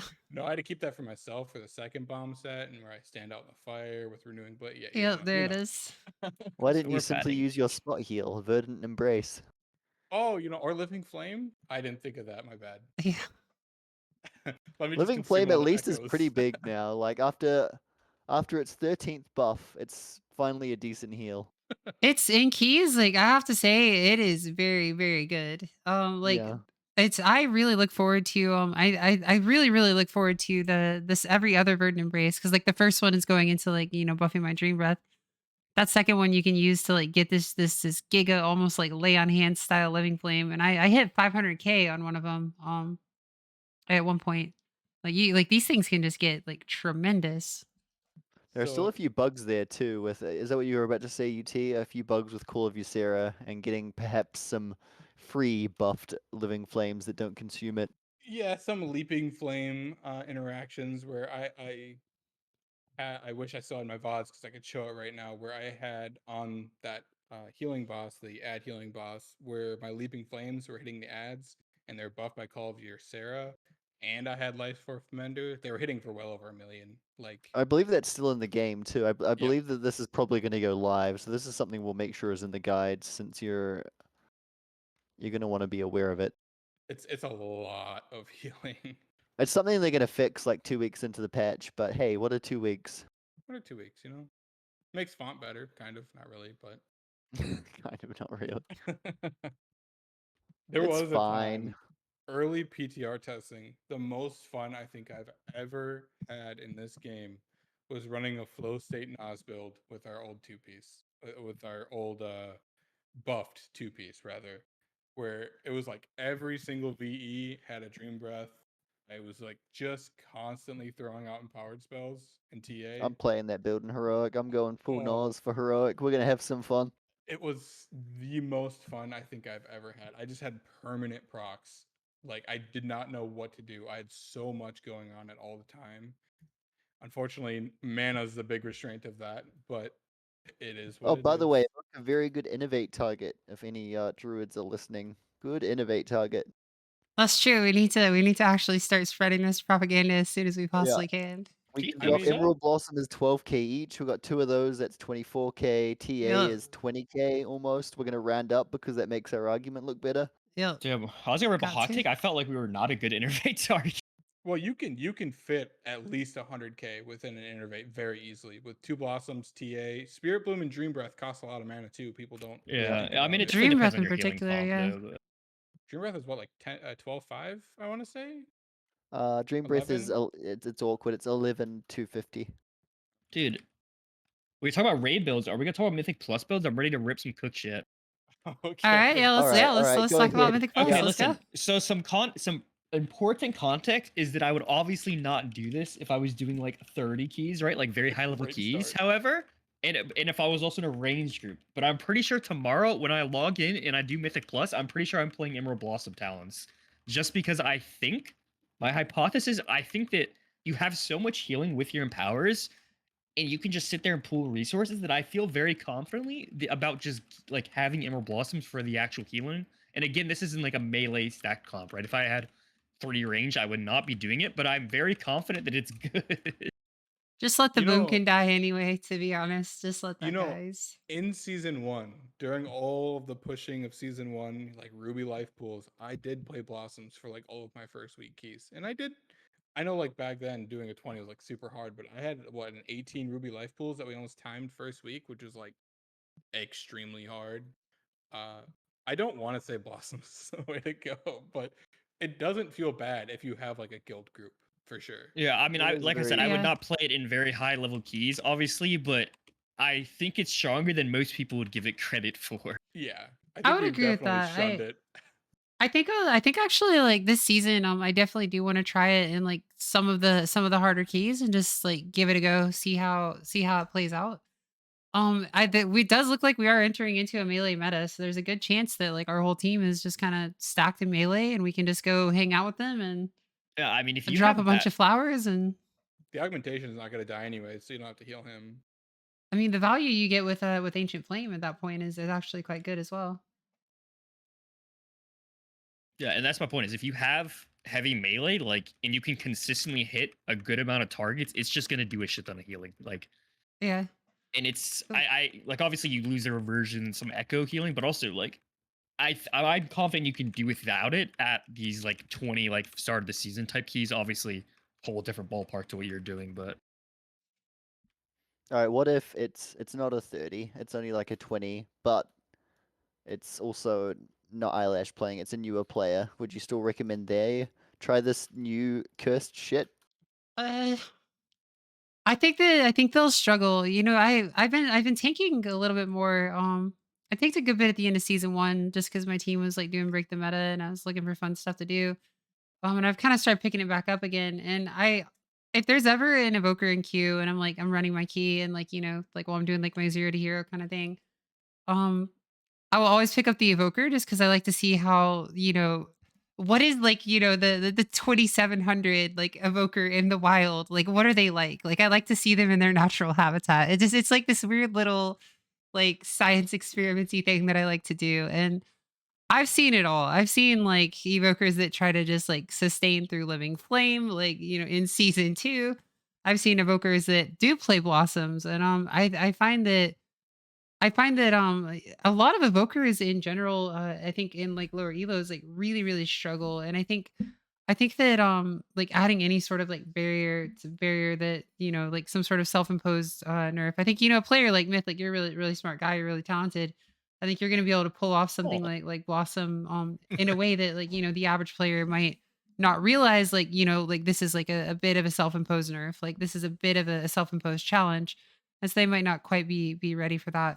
That said, the fundamentals of just Evoker are a little bit hard to master in general. And so I think in general, like, there's a need for like more understanding, more awareness of like how to behave in a lot of these encounters. yeah. Yeah. I would say that honestly, in general, I think Evoker is much harder to play in Mythic Plus if you're new in general, like compared to It's a I bit don't know. awkward, isn't it? It's very Yeah. different. On a paladin, if you see damage, you press Holy Shock, right? A Holy Priest, you press heal, right? Obviously, Disc Atonement's a little bit different as well, but But I probably Radiance would not start with is Emerald Spirit Bloom Blossom, but if level. you're an experienced Evoker player, I think that's where it's a little bit more interesting, right? You're just an experienced Evoker player trying to get their weekly 20s done, then I think it has Alright, some I'm gonna run interesting. this build week 1, and if it doesn't work, then I'm blaming you. You can Yeah. blame I'm Icy coming. Vein and I'm start coming for you. complaining. It's Like Yeah. it's Eyelash was let's saying, start the twit logger now. Yeah. going in and tanking. I did a bit of tanking in beginning of this season and invited invokers. I think my favorite one was when the evoker came in and he had delay harm, which makes TD a 70%, DR. And every single time he put that on me, I died to the Oh dot no. afterwards because it was just like an absurd amount of damage just taking on me all the That's time. obscene, isn't it? It was I think during my Broodkeeper when I first joined Speakeasy, I put it on one of our tanks and he exploded from the dot as well. Tanks are I've had big. it on myself almost once. I ate a meteor or something in Sark Phase 3 with it, and then I'm just walking away, just taking half my health and damage every tick. Yeah, it's no joke. I lived. It's There's the price of it being like the best external in the game. there's a demon hunter that I played with in season 1, and there was this one time when we're fighting the tornado boss. At the time, it was like very, very, very hard boss, right? It hasn't been nerfed. It's just so overtuned. And like we're actually owning this boss. And then I make the mistake of I time dial the demon hunter at the end of a storm because he's gonna die if I don't. Like, I've gotta do what I've gotta do. I'm just like running out of juice. I don't really have anything left. So I TD the DH like proactively. He takes like, the last like 30% or so. And then you get the immediate spread mechanic out of Storm. And he spreads to the opposite place from me. And the TD bleed is just melting him. And I'm just watching him with my little tiny evoker T-Rex arms take down. And then the circle explodes. We don't have a battle res. We brick the key. He has not let me forget about the time that I did not heal him of the TD bleed, and he died, and I will never live it down. Like it's just the constant meme. Like you let me die to TD bleed. You didn't heal me, and I'm like I couldn't heal you. I'm so short arms. Or like they don't want to hear that. It's just like no, you just let me die. I've never checked. I'm just gonna assume that everyone I TD dies 12 seconds later now. Yeah. It really kills Dude, a lot of people. I died to it like 3 times when I started playing my Evoker this tier. I died to it like 3 times on Stark, and then I just banned myself from ever pressing it again. Okay, Yeah. but what were Great. you? I What were remember you eating? It was at the end of the phase. I would do it to be safe. Okay, yeah, no, that's not very safe. I think the biggest TD I had was actually in season 1 on Razziath Prague. Our Blood DK, we were on the left side platform, and he ran into a pack of ads, pulled him over to the second pack, and it was like 4 million damage reduction in 8 seconds. Like, that was before the whole health increase buffs and everything like that. Uh, he died shortly after. They He was die, they dead. die. I don't know. Use a health potion. He was like 4 million into Purg, he was not coming back. yeah. Yeah, Um, the spell definitely has a very real downside. I think like season 2 is like when I like went from just being aware of it and like kind of playing around it to like actively like make like trying to mitigate it, and like there's a lot you can do with it. It's like really cool. Like on our guardian druid like squish, one of the tips that I picked up kind of in the middle season after like sort of collaborating with him, talking with him on like about what worked, was to so he would bark skin, the bark skin would fall off, and I would make sure double dream breath was up when bark skin was falling off on a big pull, and then I would wait until there was around like 10 to 15 seconds um before he had another bark skin, like somewhere to the tune of 10, so that I could TD, and then by the time the bleed kicks in and is like at its peak, he's getting bark skin back. So he's like mitigating the TD bleed as well with bark skin. And it's just like a little like little things you can kind of angles you can shoot. And eventually Yeah. like you do that a couple times and you like make a habit of it. And then like suddenly you realize like, oh, I should just always TD as soon as, bark skin falls, like, 10 seconds later or whatever to make sure that it's the bleed rolls into the next DR. I think it's almost one of our most balanced abilities because it's ridiculously strong, but has a decent drawback. Yeah. It's very interesting, right? I It's didn't gotta realize be everyone had so many TD death stories. Now I feel like I should collect more. I'm gonna have to watch more carefully when I put it on someone. I do have a TD life story that's pretty Yeah. good. So season 1, remember the bats and Cortistars, they could mind control you. It was a clone of the mob from season 4 of from season 4 of Shadowlands. The little mini boss, he'd spawn these bats and you have to like stun them or whatever. So right before a mind control is going to go off, like I noticed, like, okay, no one's stopping it. I can't stop the bat because I'm an evoker. We have like actually no way to stop it. So I TD renewing blaze, and then it actually doesn't kill me through TD, which usually it actually does damage, and that's the way that it kills you. And so what happens is it like I barely survived. And the first renewing blaze tick is like crazy. So my health bar looks like just like this spastic yo-yo going back and forth as like, the damage like converts into renewing blaze healing, which is like all feeding into it was very, very interesting. But I ended up living. It was kind of crazy. Yeah, we have a lot of stuff that just feeds into each other, don't we? Yeah. That's that can't be pretty on the code side. No, absolutely not.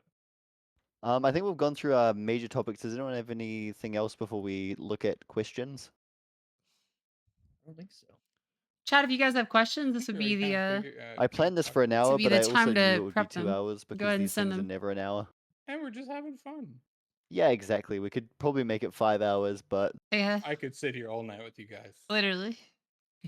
all right, it's now a 5-hour podcast. Yeah. I have a few questions. I'm gonna read through them again quickly just to make sure I'm reading Yeah, the pick right the good ones. ones, man. You guys go ahead and continue to talk about, I don't know, dying to dream breath is a good time. Dying to Dream Breath. Oh, I Dream know. Breath. Don't worry. then Don't worry. I have some of those too. I definitely have died to Spirit Bloom a lot. I'm not gonna lie. Greeting, Don't holding read your it. cast, man. That's like rule number 1. It's It's never tough though worth because it. you've got like Spore Cloak and shit, right? Or you did in season 2, and so there's a certain feeling of safety.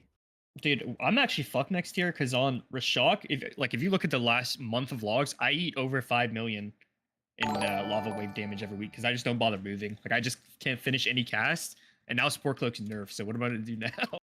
All right, so I've got a few. We'll start with a kind of easier one, and it's about we kind of already kind of covered it a little bit, but how do you guys feel about forced movement rotational abilities? For example, Verdant Embrace, and do you think sometime maybe possibly in the future it gets changed into not moving us or giving us like a revival option where it's either a movement or not, restore or revival kind of thing, or The Skyreach treatment.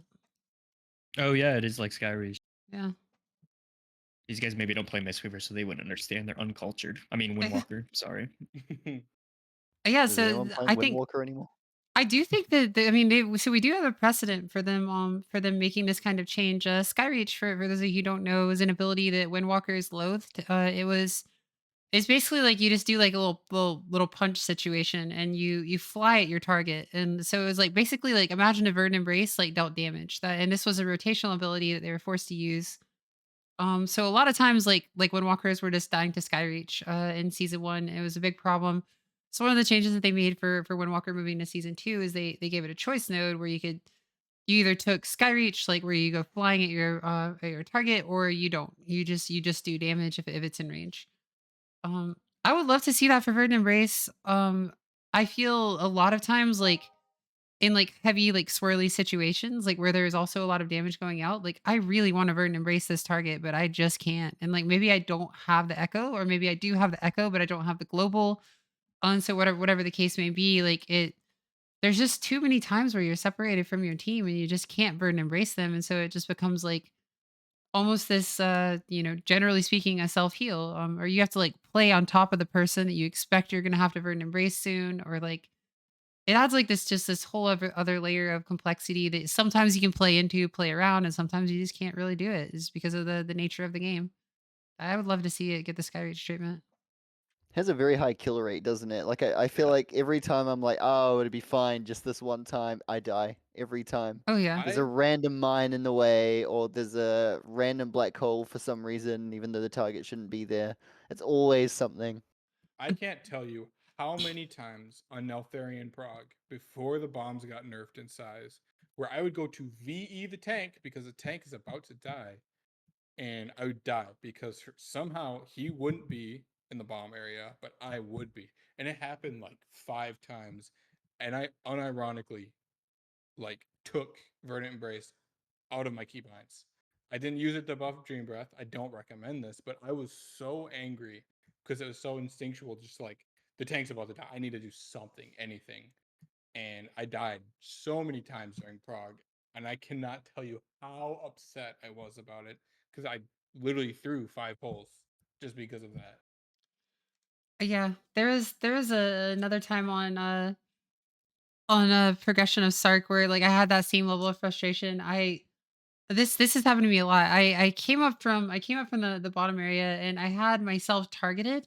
I have a self target button that I press. It's just mouse one and it just targets me for like a lot. It was useful for a lot of purposes. But I come up, I have myself targeted. I accidentally mouse over someone as I press Verdant Embrace.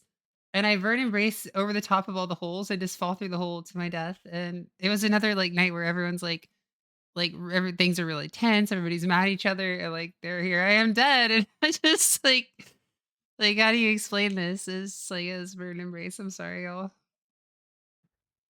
They just Oh, know at this point.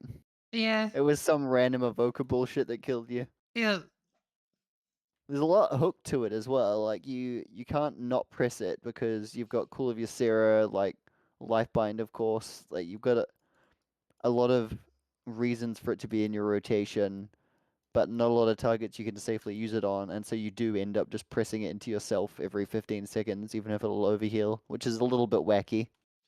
Yeah, I yeah. think that's the entire issue. It's meant to be a powerful, like single target heal, and you just can't press it. Like that alone should cause them to take a look at it. I don't know if like we need to just spit on like our targets or something to get the healing across, but like something.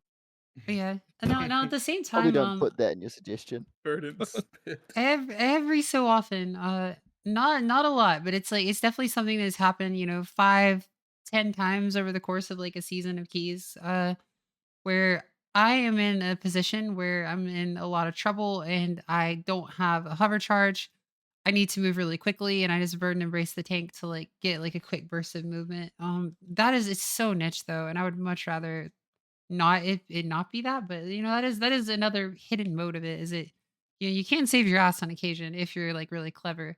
But that then requires like an intimate knowledge of like where is this person? Can I safely get there? And Which I assume is their design for it. They want you to be aware of what's going on and to pick a safe target, but the game just doesn't give you a lot of power to do that easily. yeah. And it's such a fast-paced game that, like, a safe target in 1 second is not necessarily a Yeah. safe target, like, a Yeah, fraction of a second later. 100%. right. Next question. All right, so we have 4 questions from our wonderful memer himself, Herrick. We're gonna start with his last question because I feel like it's just a shorter question. 2 of these are for Voulk, he said specifically, so I'll be Oh quiet. dear. He said, "Throw me a bone here. How close is Nas to not being awful? Is it just completely dead, or is it totally viable but just never as good as a Resosphere?" No, you can play it for sure. Like if you're Chat, Blossom if you have build, you questions, can this is just the play time. it if you want to play it. Like it's probably slightly worse, but like it doesn't matter all that much. The only thing is, because all it's giving you is cooldown reduction, you need to make sure you're using it. Like a lot of people, when it comes to cooldown reduction effects, tend to take them and then leave the spells off cooldown for 5 seconds and not press them. You really can't afford to do that with Nas. Yes, your mana will disappear almost immediately. I hope you have innovates.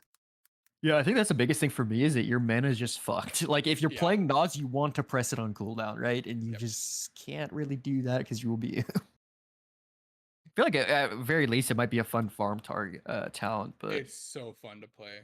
Yeah. All right, this one I can't speak on at all because I really don't know. It says, for Voulk, you have mentioned in the past that you don't like releasing much about DPS sim/builds for healers because people take it the wrong idea and it does more harm than good. But since LFM became part of our meta build and a lot of people are going hard into doing damage parses, can we see more how to do DPS theory crafting later half of the season? Yeah, sure, but also it's really easy. Like if you want a DPS pass, run as little mastery on your gear as possible, spend as little time healing as possible. There's your DPS pass. You're never going to be in the position where you want to optimize your DPS at the cost of healing purely because our stats are so far apart. Like if you're playing a low mastery build, you're losing a lot of healing, and you're never going to want to do that in raid. But yeah, we can share more, but also it's pretty simple. You take off as much mastery as you can, and you try not to heal if you can. I think one like little quick and dirty tip I would throw out there for folks who are trying to do more damage, like in any setting whatsoever as a healer. Stop pressing Q, W, and E. Don't move like unnecessarily. The more like times that you press Q just to like relocate 1 yard to the left and you actually had no real imperative, it's just that's a loss of a living flame. You know, that's like what, like 60k damage that you just didn't do because you I decided to press Q. I feel like range DPS players, having done that for so long, they're so naturally good at it, and now it's something that's not really talked about in WoW anymore. Because like so many healers just miss globals like that, right? Like you didn't need to Yeah. move. Like you had no reason to move, so you're missing just damage or healing in that case. Yeah. Spirit Bloom trained us for this. Like you can't move, so you get really used to staying in one place. Can't Yeah. even hover it, man. Oh Can't God. even hover it. All We, right. we love a good 4 second cast. Mm, mm. This is a good one, and I have my take on this one, but I will let you guys all talk about this one first because it is kind of a topic that I feel strongly about and has been mentioned a few times, but we really haven't talked a lot about it. So it says this one is for everyone. I think we all agree that A lot of having spec. suspense. Oh yeah, this one's for everyone. I think we all agree that having a spec with two different but equally viable specs is amazing. But as we saw from season 1 and now in season 3, it's way more likely that one build is just better than the other. Would you prefer if they just murdered one of the playstyles in order to have more defined spec and go from there? Or are you fine with waiting until they reveal their tier set bonuses to find out if you get to play the Fun Evoker or the Blossom Evoker? Okay, well, my personal opinion is that I think it's good to have two different builds because I think it keeps things fresh, right? It keeps constantly changing. Like a spec that's constantly changing is going to like keep your interest over time. And then I also think again at the same time, there's always going to be one thing that's superior for a certain situation. I think as long as you're getting kind of to be able to play both of them to an extent, right? Like this tier, you could play both of them and it was not trolling. That's ideal. The problem is you can never nuke a playstyle because someone out there just loves the playstyle, right? And from a dev perspective, that's going to suck if you're just like, hey, you can't play this build anymore because we wanted to force this. It almost feels to me like this was just one of the happiest accidents like in the history of healers. I don't know that they necessarily set out like, hey, let's have a ramp playstyle and let's have this blossom playstyle. They'll both exist and they'll both be perfectly balanced. Like like I think it's just like a great happy fluke. And I think it's, we'll probably look back very fondly on this past year as like having that selection. I think I that's will just say really one rare. thing that most people probably don't remember is that when they did the dev interview for Evoker with Graham, we actually asked a question specifically about like what is their intention with pressing Echo versus Emerald Blossom because you could kind of see how he would lean into like an Emerald Blossom and Raid and Echo and Mythic Plus, but at the time they said they kind of wanted us to be using both, right? Obviously, they might have a new dev for Evoker, that thing might have like changed, but I at least hope that they're keeping that philosophy of trying to make us use both in some way. Yeah, I'd be strongly opposed to them trying to like kill a playstyle and just make it one. Like I think that both of them are very thematically evoker. They play in very different ways. And I don't really see why both can't exist. Like yes, one might be a bit stronger than the other sometimes, but I think that it's a reasonable tuning goal to have them be within 5% or so, and then you can decide, well, they're close, so I'll take Echo on this fight because there's more targeted healing, or this fight is very spread, so I probably won't want Blossom and stuff like that. I think those are interesting decisions to make, and I think that that should be their tuning goal. There is a possibility of like hybrid-y stuff where you play both. I don't think the tree supports that right now. Like there's a few things like Ouroboros, but they don't play very well. I think that the tree would need a little bit of work to support that properly.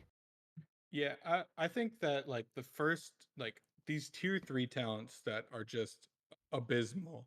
It'd be really cool to have talents that allowed us that kind of crossover. So Ouroboros was a great addition. This last change to it was amazing. And it'd be really cool to see more of that where, if you're casting blossoms, your echo hits more targets. Or if you're casting echo, your blossom does more or your blossoms does whatever. It'd be really cool if we had more, you know, interchangeability between the two, but still had a focus on one or the other.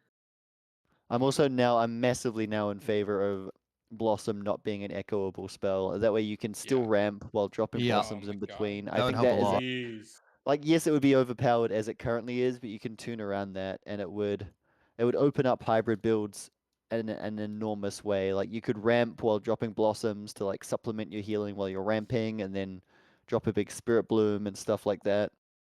It I would, it think would that would be I huge. love that. Yeah. Like I mean, like tuning aside, like I mean, the tuning could happen. I think just as a raw play style, like having that sort of flexibility to do whatever you either whatever you imagine? want would be super cool. We talked earlier about sitting in stasis for 30 seconds trying to just throw out your TAs. You drop 2 blossoms and it turns into 7 blossoms with Yeah. Field of Dreams. I feel like it's almost a necessity for the spec to like just feel better. Like And it is, I don't know if you guys have seen the number. I'm sure you have. It is significantly worse after they made it so seedlings don't come out of echoes anymore. Oh yeah, it's terrible. It's Like it's it's gonna happen even. Like with your tier set, you're going to clip some echoes with blossoms. Just it's not avoidable, and it's terrible. They do very little healing. it's such little healing. You're better off hitting reversion, which is funny in itself. And even just like not even considering like the chance of getting essence burst from living flame. Living flame is significantly better than blossoms. Like it is extremely bad. So I really would love to see that change. I advocated for that like 4 months ago, where I was on a big train about it, but then I let it go. I mean, a lot of times you will just kind of end up having to press a reversion just to make sure that doesn't happen. I think that's like the most common play line for like, oh my god, this is gonna get eaten by this. I think what we're doing right now is just empower living flame blossoms, and just kind of praying. It's just going to happen just because Well, of out of you're the gonna have the nature. offensive ones too. Like you're gonna Yeah. living flame the boss sometimes, and it'll spawn an echo, and you're not always going to be able to play around those, Yep. which is fine. But yeah, it's not the kind of change they can just like rip tomorrow before the tier comes out, because it would be overpowered if they didn't balance around it. But yeah, hopefully it's somewhere in the future. Nothing feels worse when you're in the middle of Rashok intermission and you go to throw out the TA to try and get a Oh little yep. proc, and then it's just they're instantly gone. Just if you see them pop up on their frame and they're just boom gone instantly. It's just like, okay, well, you guys Guess are I'm dying. done for this intermission. I guess you guys are dying. um, I'm reading the next question. 1 second. This one probably could be the. I don't want to make this the last question, but we are coming up on 2 hours, and this is kind of a very lengthy question that probably could be brought up in a next conversation, a next stream. Seems Are we gonna good. make a full podcast for this one next question? Yes, I like yes. it. This is talking just very generally what we would like to see from our spec going into the war within, the changes we want to see, the outcome of The what we deep want, breath. where we want to see the spec go. And we've kind of talked about it already, like echo not consuming, I mean blossom not consuming echo, but or talent tree reworks, like what we'd want to see, just like a general boom. New talent tree, blossoms not eating echoes, and some weird new spell that I haven't thought of yet that really shakes things up. I think it would be super cool, instead of having 3 capstone nodes, to have 5. where we still have our stasis one, we still have like our blossoms focused one, we could have a reversion focused one, we could still have our dream flight, and then we could have like some empowered focused one where like, I don't know, dream breath puts reversion on targets or something, you know, just more choices, kind of like what they did with the devastation one, because the devastation one was probably one of the most successful reworks they had, and it was a brand new spec. So Oh, I also think they should make reversion like half the price it is. Like I think we're paying way too much for reversion these days. I'd say on the subject of reversion, I would love to see some of our power removed from like wherever you have to take the power from and put into reversion. I want reversion to feel like a better button to press. Like right now, it just feels like reversion feels like in Mythic Plus quite often like this.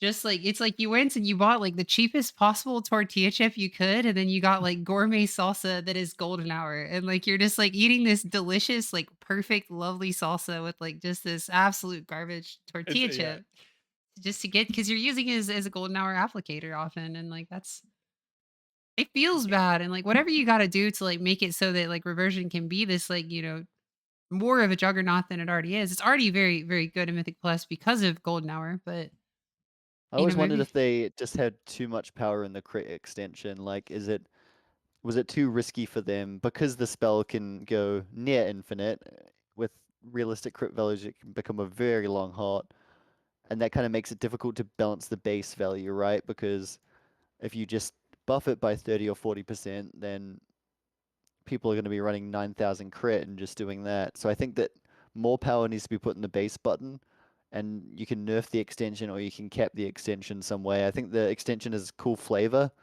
but it represents way too much of its power right now. That and Golden Hour is like entirety of reversion. If you don't have either of those two things going, it's terrible. yeah, just awful.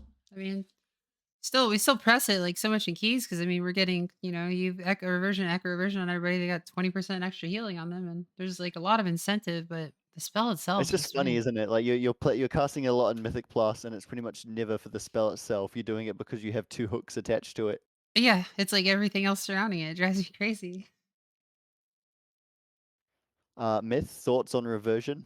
I mean, that's Actually, basically the my question wasn't thing. even about reversion. The Yeah. question was about changes in War Within, but I've said for a long time, my personal opinion is I want the spec to go more into hots, which is maybe like a hot take, but I think that we should be pressing reversion.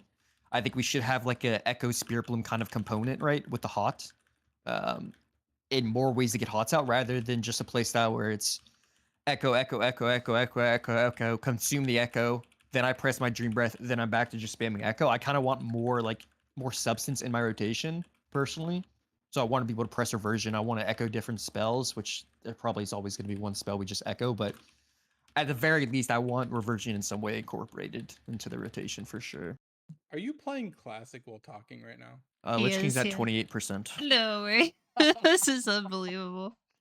Yeah, I definitely. So I love Echo. I'm very base that Echo should be the focus of our spec, but I agree that Blossoms. That's We Myth, shouldn't just kill off formerly Blossoms. Liquid Myth that's playing Classic right The now. the biggest, absolute biggest issue I have with Echo though is just how much downtime of healing we have though, where it's Yeah. just like we're throwing out all these echoes, not doing damage, and we just big burst of healing, and then now I'm like sitting there like That's good exactly luck. my point. Yeah. It's like that's why like if you're like reversioning or doing healing in the meantime, it feels like more substance rather than just AFK while you're pressing echo. the mana cost would honestly go a long way. Like I would play it. I would press it sometimes next tier if it costs 2,000 mana instead of 6,000 mana. You know. Like the button needs more fixes than that, but if they want like something that they can rip basically right away without meaningfully changing the spec's power, then that would help. Definitely agree.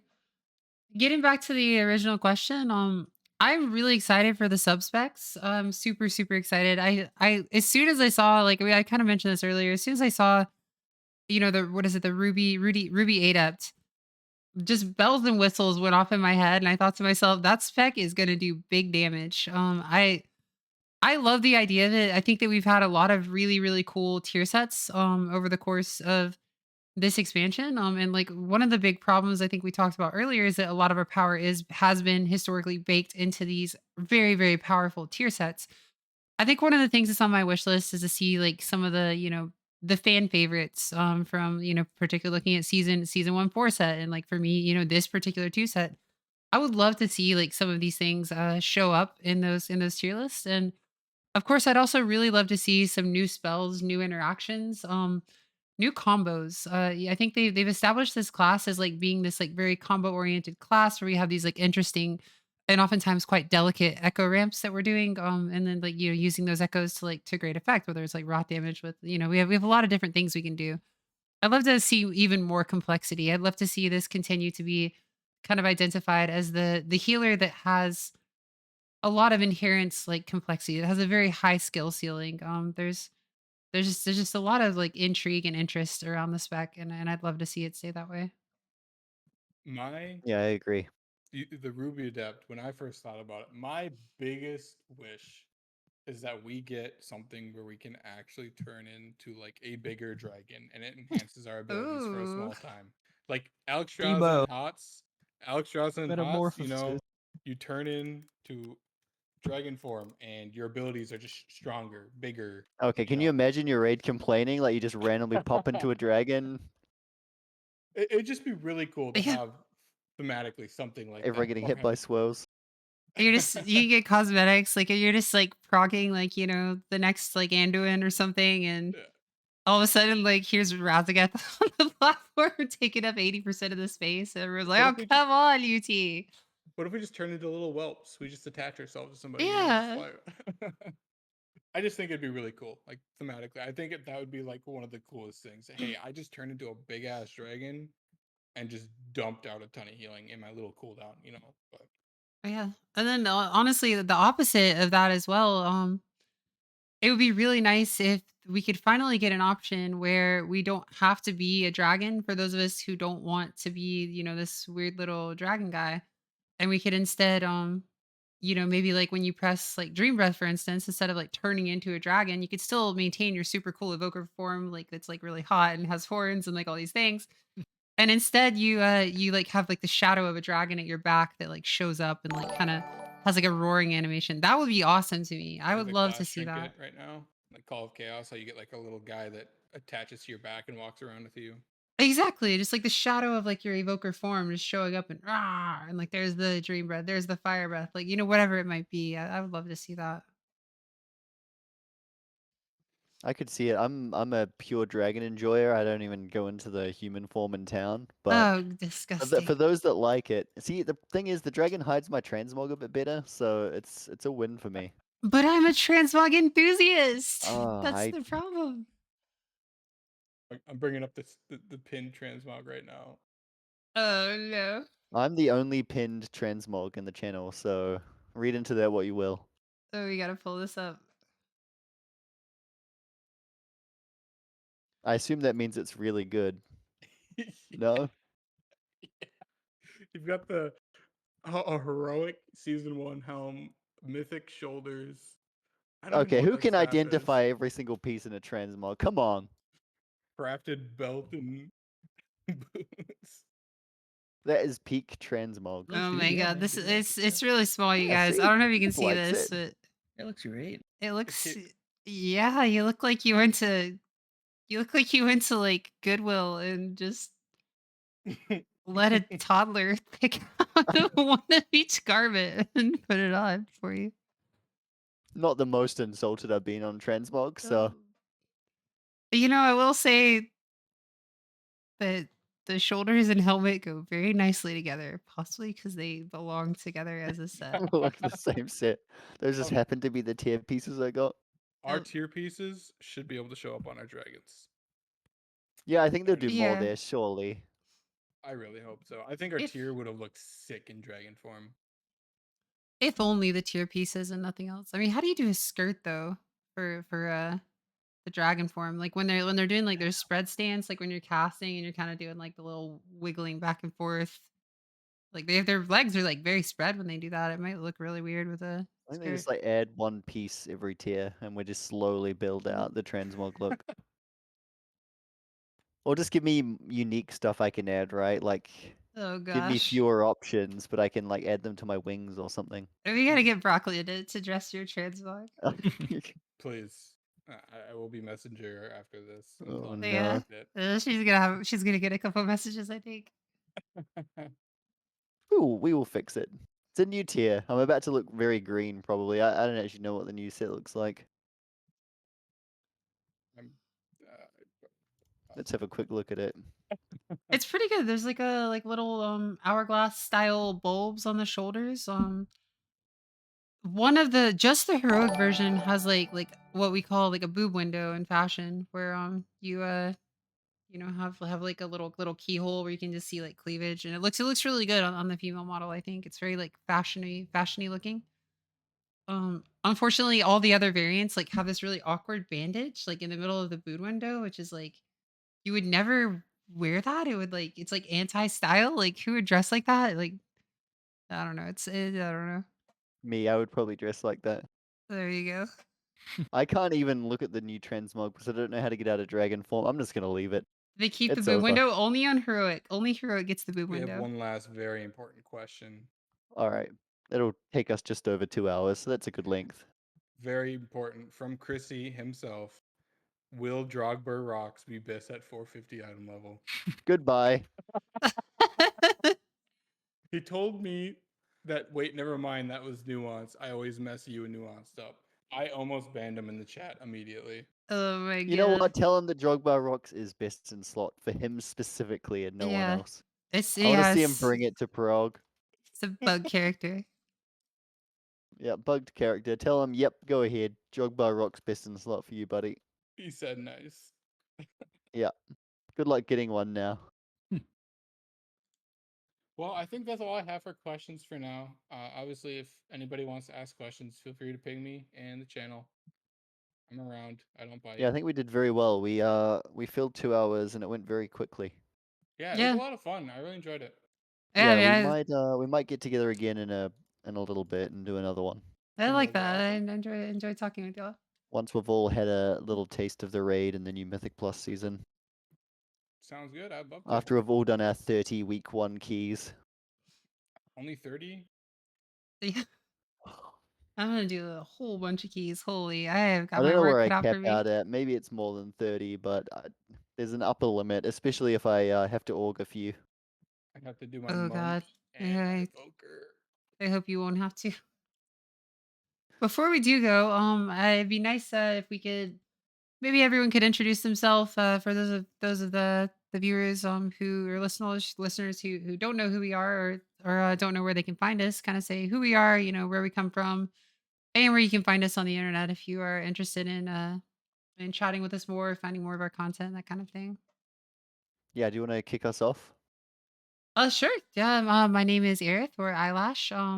You can find me at twitch.tv/eyelashtv.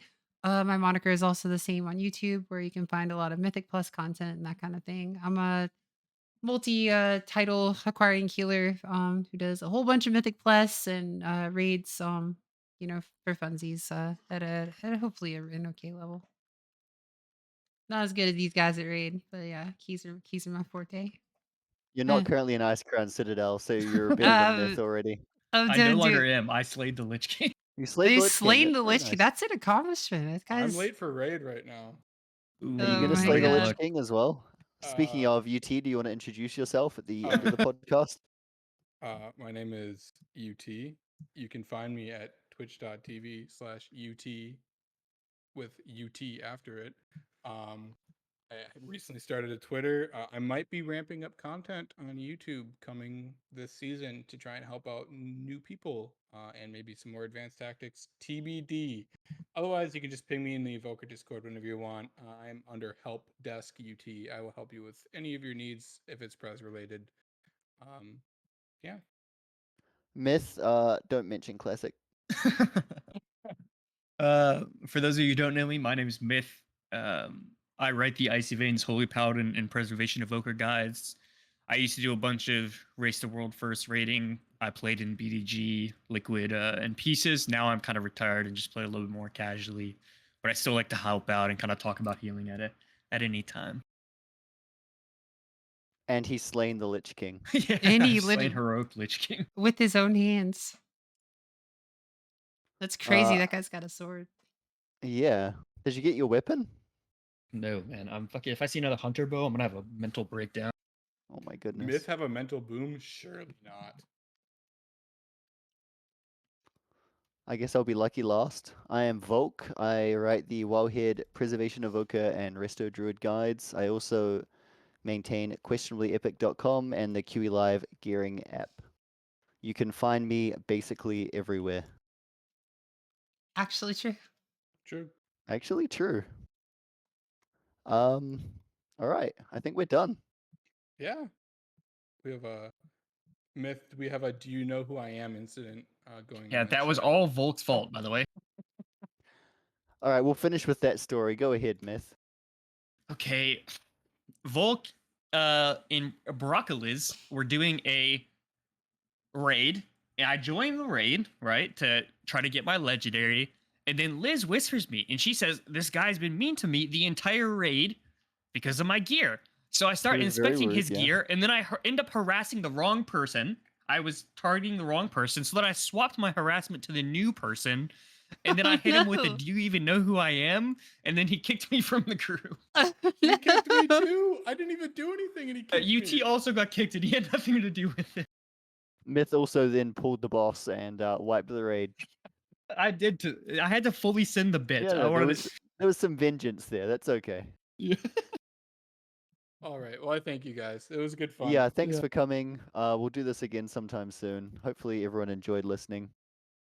If you have any questions, you can ask each of us individually or go to the Wormrest Temple Discord server where we all hang out sometimes. Yeah. All right, I'm going to go and get some food, but it was lovely talking to all of Yeah. you. Thank Yeah. you for the Thank talk. you dude. guys. I appreciate it. Thank you This for was- watching, everybody. Yeah, this It is was really good fun. great. Have to do it again. Goodbye. Bye, everybody. Peace. Well, there you have it.